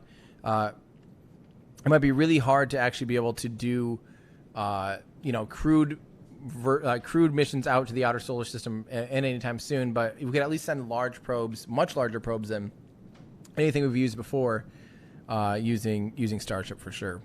We could either use a kick stage for Starship, or just use kind of an expendable variant of the upper stage. Peter says, checked out Relativity Space. Pretty cool indeed. Yeah, I told you, Relativity Space is awesome. They're working on really, really cool things. All right. Yep, we knew. We said a couple minutes ago the road closure was extended till 8, so we do have what is it now? 4:30 here. We have until 8 p.m. now, so that's 3.5 more hours. If that's the case, I'm probably going to leave this stream open and just take a quick break. I've been talking way too much in the past 12 hours, like way too much. Mark Green, your enthusiasm is infectious. Tim, hello from UK. Thank you so much, Mark. I love what I do, and I'm glad that you do too. Shadowjack22, curiosity, creative spirit, and the desire to understand the natural world around us is in our DNA. It's who we are. Absolutely, Shadowjack, you nailed it. Thank you, Shadowjack. Good to hear from you. Daniel, thank you for the membership. I appreciate that. From Jared Cleveland, for missing the Starlink launch. Hey, you don't have to pay me for missing Starlink launch. But thank you, Jared. I do appreciate that. Junes, you're welcome. Thanks for saying hi, and I can't really help it. Brian D, Tim, your streams are the best, and I could listen all day. Here's $10 to go to sleep tonight. Also, can you say a shout out for my best friend Mike? Hello, Mike and Brian. Thanks for the $10 and hello, Mike. That's awesome. Thanks, guys. Eben Cook says video game controller hobbles along unhappily with a broken arm. That must be an emoji. I love reading those out loud because it makes almost no sense. Where's video game controller? Oh, cool. I've never seen that one before. Oh, it's kind of sad and cute. It's kind of like Miko. Miko all broken up. Oh, thank you for that. I do appreciate that. Riley again. Riley, how's it going? 2022 Mars window is about 1.5 years away. I think they might be able to send one by then, just purely as a test for all the major things to get to Mars. Riley, I have to disagree. I'm sorry, but in order to get to Mars, not only do you have to get to orbit with Starship, they also have to figure out the on-orbit refueling. So you have to have all of that figured out. You have to have rapid reusability nailed down, the ability to pick up a Starship, put it on top of a booster that just landed on the last orbit, refuel it all, take off on the next orbit, do this multiple times to be able to refuel a Starship. I just don't see that happening in a year and a half. I see that maybe happening in the next 5 years. I'd be amazed if it happens in 3.5 years to be able to do the 2024 window. So, yeah. This is from Storky. I never thought about problems with insurance. In Germany, every car needs insurance to be registered. Well, Storky, unfortunately, what happens when the person doesn't register the car? What happens when they don't insure the car? And what happens when they don't have a license and they hit you? Everything they were doing was illegal. So you just don't have a choice. I'm sure that happens in Germany too, but there's nothing you can do about it. Plug you in up here? Yep.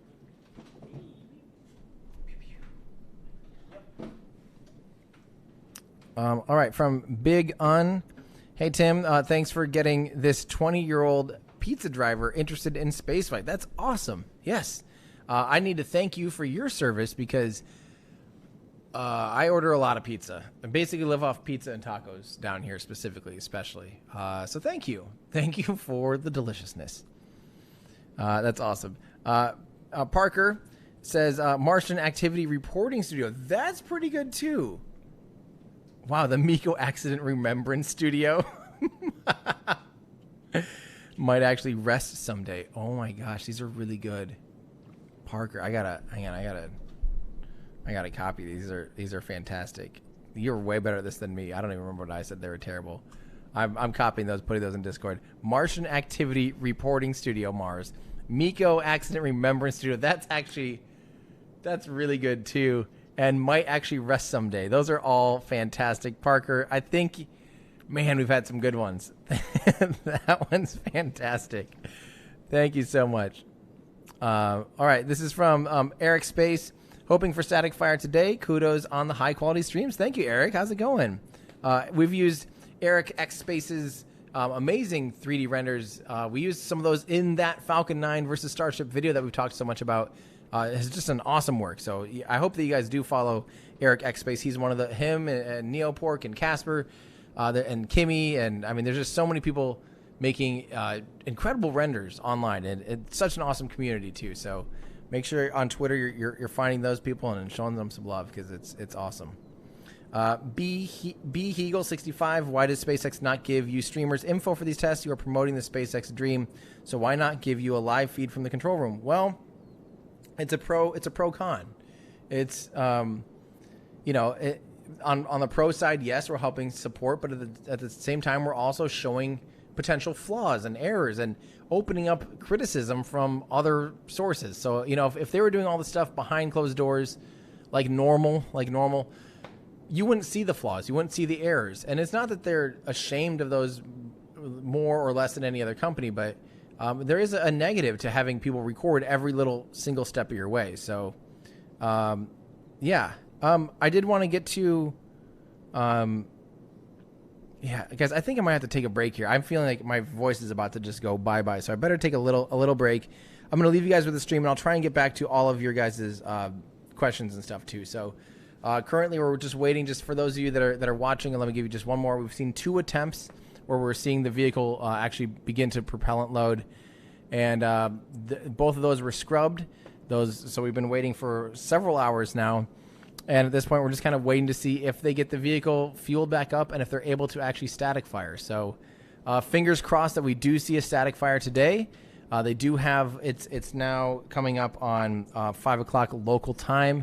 They have until 8 o'clock local, so there's 3 hours and 20 minutes left in the attempt window to be able to do a static fire.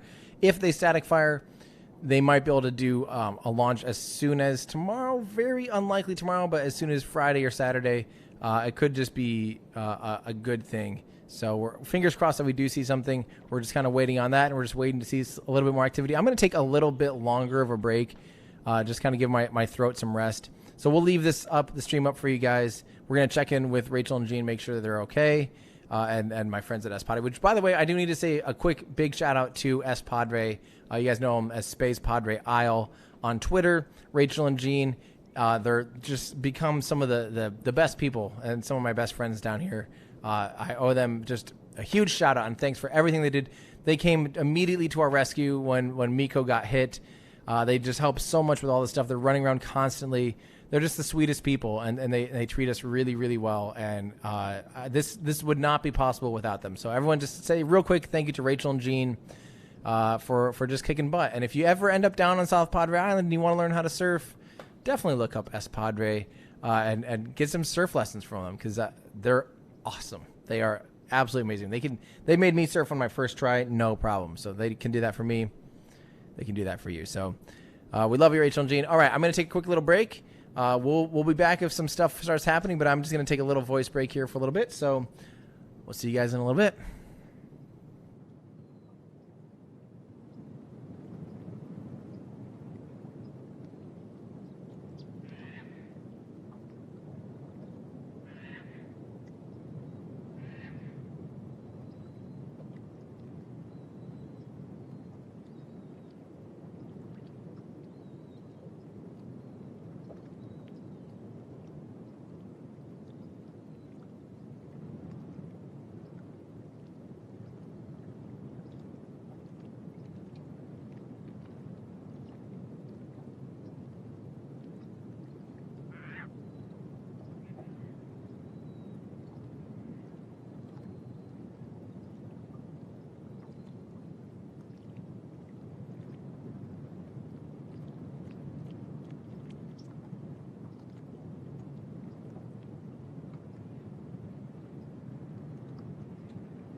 slow. All right, as we can see, guys, there is the full-blown double venting detanking.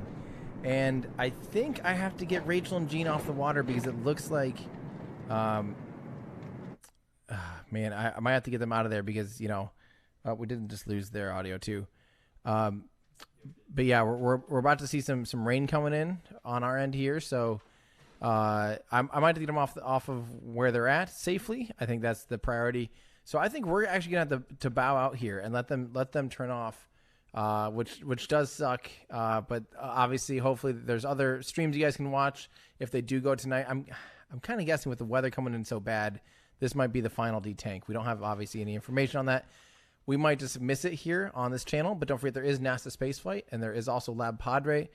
Go give them a watch here if you're concerned, but I better get these guys off the water. So I'm sorry that we're probably gonna miss it. I did real quick want to get to a couple more of you guys' questions though. Should we have them? Hang on.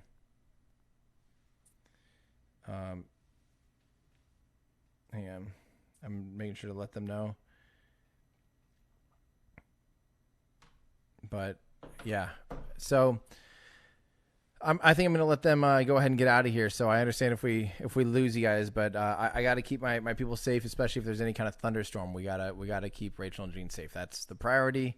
Obviously, a static fire we can live, you know, as long as they're alive. That's what matters. So, all right, let's answer a few more guys' questions here really quick, and then I'm going to go just because my voice is so dang shot. So, all right, here we go. Rapid fire. Andrew F67. Hey, Tim, have you heard of a rocket developer in Maine, Blue Shift Aerospace? I have not. They tried to test a suborbital launch last week from the former Loring Air Force Base, but it was delayed due to weather. No, I actually haven't heard of them at all. Yeah, that's I have not heard of that at all, but I'll keep my eyes open for Blue Shift. That sounds very cool. I like when there's new companies coming out, like I said. From Nature Doublethink, great, good to know about the legs. Wait, I have a video of yours still to watch. I don't know. Yeah, you might. The Falcon 9 versus Starship came out in, I think, November, late November. It's actually one of my favorite videos. I totally think, yeah, you definitely need to be watching that. We do talk about the landing legs a little bit. So, Technical Fool, and don't forget exclusive Patreon content. Yes, this is true. Technical Fool, there is, you know, patrons do see a lot more behind the scenes stuff than the general public. I consider Patreon supporters to be investors, which is why they kind of get, you know, everyone kind of gets behind the scenes and kind of gets more up to date information on what we're working on. So. Yeah, again, if you do want to become a Patreon supporter, it does mean a lot to me, and it helps us do as much as we can out here. So patreon.com/everydayastronaut. It means the world to me, so thank you. From Tom Boss 08, hi, I'm currently developing a model liquid fuel rocket engine for model rockets. Do you know of anyone to go to it for advice? As far as advice, I have 2 channels you can watch for great advice on that. That would be BPS Space, that's Joe Barnard, and also Charlie Garcia. Charlie Garcia has built and does build liquid fueled rockets and shows you a lot of how to design and all that stuff. It's amazing. Definitely watch those. But as far as who to go to for advice, just be careful. I don't necessarily know. I don't know who to go to for that other than making sure that when you're working with liquid fuels, you got to be very, very careful. Corey Williams donating $5 every live stream until you start watching The Expanse. Well, wait. That sounds very backwards. It should say, if you watch The Expanse, I will give you $5. But instead, every time I live stream and haven't watched, I'm going to give $5. Probably means I'm not going to watch The Expanse, my friend. But that's awesome. Officially, End Motion. Please never be like other YouTubers. Never tell people to smash the bell because it's so obvious if you appreciate a channel and it becomes cringe. 100% officially. Obviously, I was being facetious earlier. That's just not in my nature. YouTube is a platform for me to educate and make videos and to bring coverage for you. I don't take offense in being a YouTuber because it's what I do. My living is based on YouTube, but I don't necessarily align and feel like I subscribe to the typical YouTube culture. The YouTube culture is very broad, a very wide array of channels.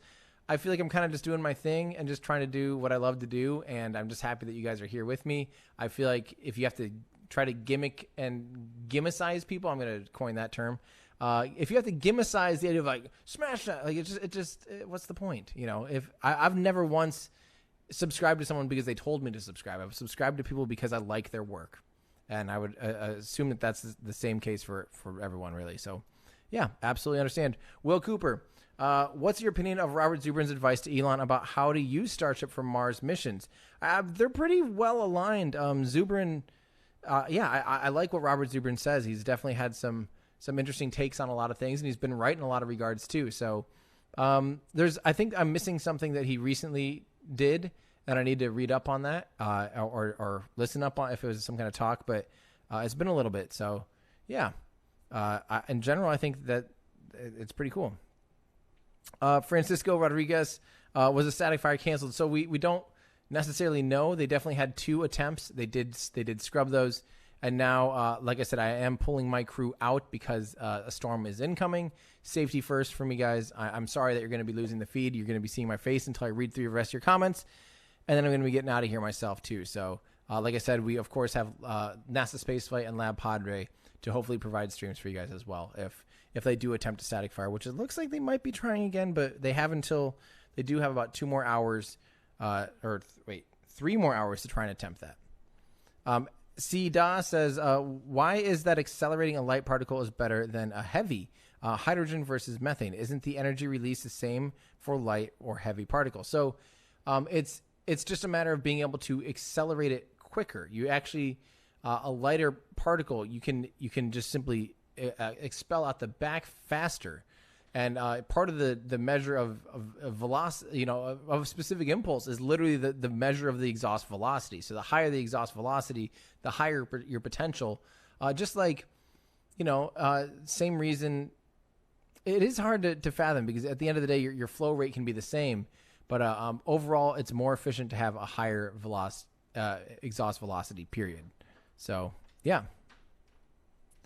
Ben Stanfield says, for Miko's parking space at Not on Mars, from me and Topsy, Miko's twin, named after the apocryphal elephant that Tesla's logo reminds me of. I don't know. I don't have any idea what you meant there at the end, Ben, but thank you so much for the tip.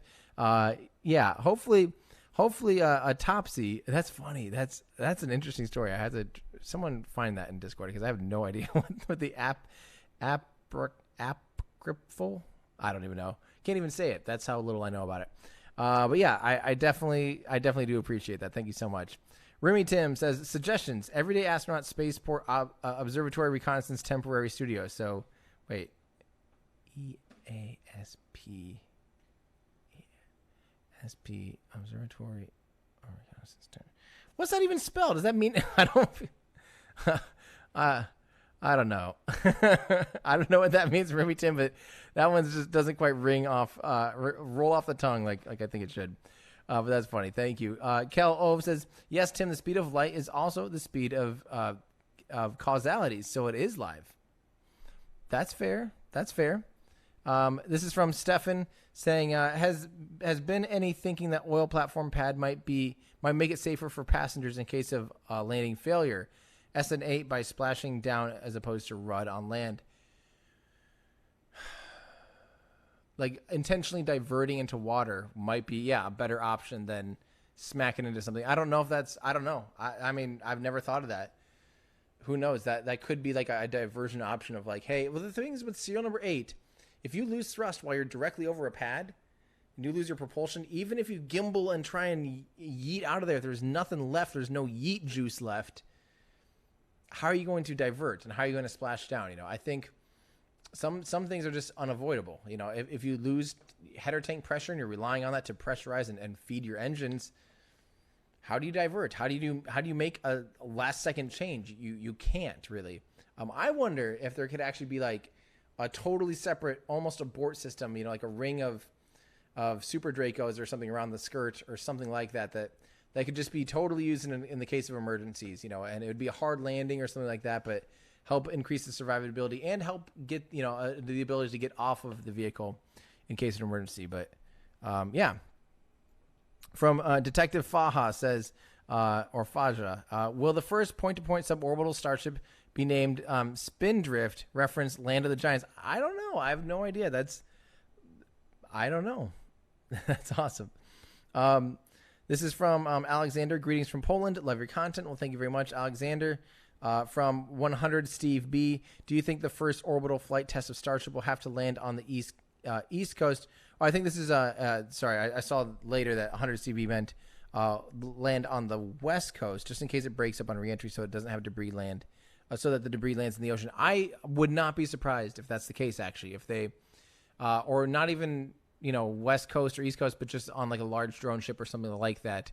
I think it would be potentially higher risk to have it fly over Texas and potentially, if it breaks up, unfortunately, when you think about Columbia breaking up at high altitude, it rained debris across like 5 states, so you don't want a vehicle breaking up, especially a vehicle of this size with heavy, thick stainless steel.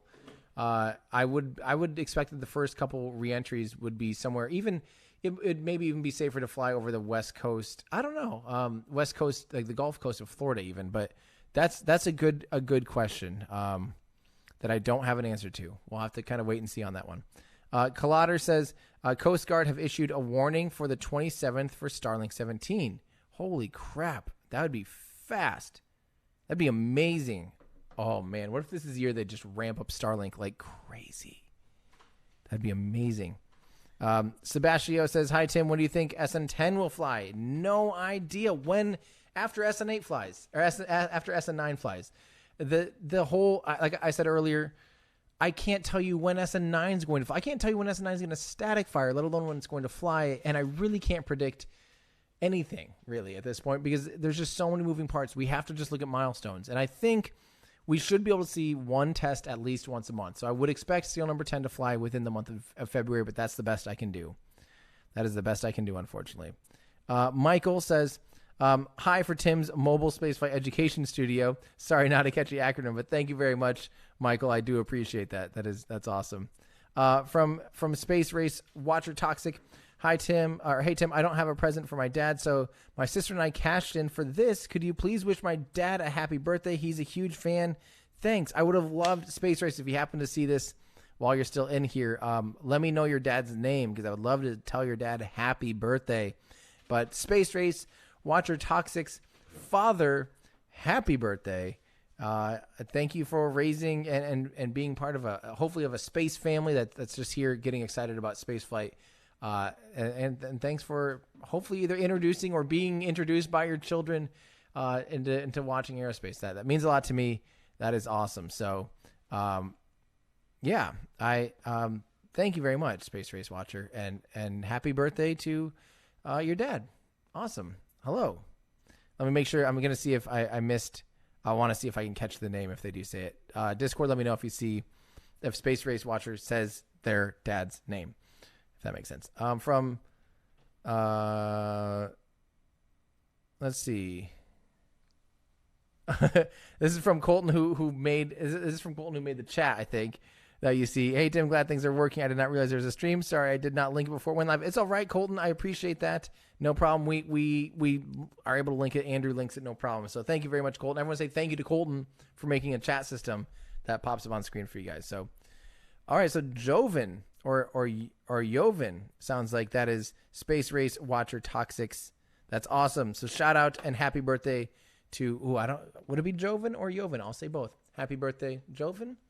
Happy birthday, Joven, just in case. That's awesome. Thank you so much. And again, happy birthday. Musical Wolves extended to 8 p.m. Will you sleep in tomorrow? I have no idea, because what if they static fire tonight? What if they try to launch tomorrow? I just have no idea. I would love to just get to bed early tonight. That's my goal. Yeah. Remy Tim says, everyday astronaut, spaceport observational reconnaissance temporary studio equals EA Sports is in the game. Tim. Oh, geez. That's funny. I did not even catch that at all. I was like, that's funny. Touche, Remy Tim. You got me there. All right, guys. So, again, we don't have our feed anymore. I'm pulling Rachel and Jean off. So I should go ahead and say, don't watch. And I should probably unlist this so people don't try and even come in here right now. Because we are going to be tuning out. I pulled my crew away, even though there's a good chance that there's a very good chance that they might still try and do a static fire tonight. But we are just going to be calling it a no-go tonight just because of my crew safety. I want to get them off of they do have to boat back from where they currently are. So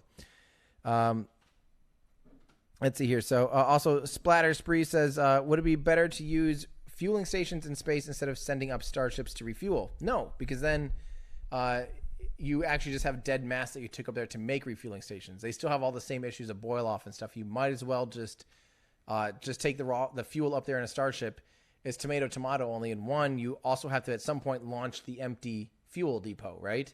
And then still use like Starship or something to fuel it, right? So there's really no real gain in making a fuel depot unless you are taking resources, say, from the moon or asteroids or something, and putting them in, say, a Lagrange point or somewhere that, you know, other vehicles could go up to and dock to. So, but yeah. So that's going to do it for me, guys. Thank you again so much to everyone that was watching and everyone that asked good questions. Hopefully we'll see some more action here. Hopefully we'll see a flight sometime this weekend, soon. I have no idea at this point, guys. I'm just sitting in a hotel room waiting for this thing to fly, working on trying to make this stream as good as we can. So again, thank you guys so much for all your support. I do love you. And again, thank you for the well wishes. I'm glad that Andrew and I are safe as well.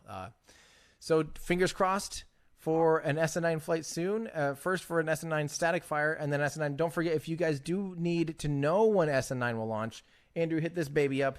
We do have a website. When will SN9 launch? You can also go to whenlaunch.com. WEN. I gotta test this out, honestly. I honestly can't believe that. Whenlaunch.com. Just WEN. When launch, and it takes us to this. That's so awesome. So yeah, if you want to know my thoughts on when this thing will fly, the net date is just the no earlier than. That does not mean that it's imminent. So yeah. So guys, like I said, be sure you're tuned in though to NASA Spaceflight and or Lab Padre, because they do have a feed still up, but for the safety of my crew, they are no longer there. But that's going to do it for me, guys. I'm Tim Dodd. I'm sorry that I'm missing the static fire, but I do love you guys. That's going to do it for me. I'm Tim Dodd, the Everyday Astronaut, bringing space down to Earth for everyday people. Goodbye, everybody.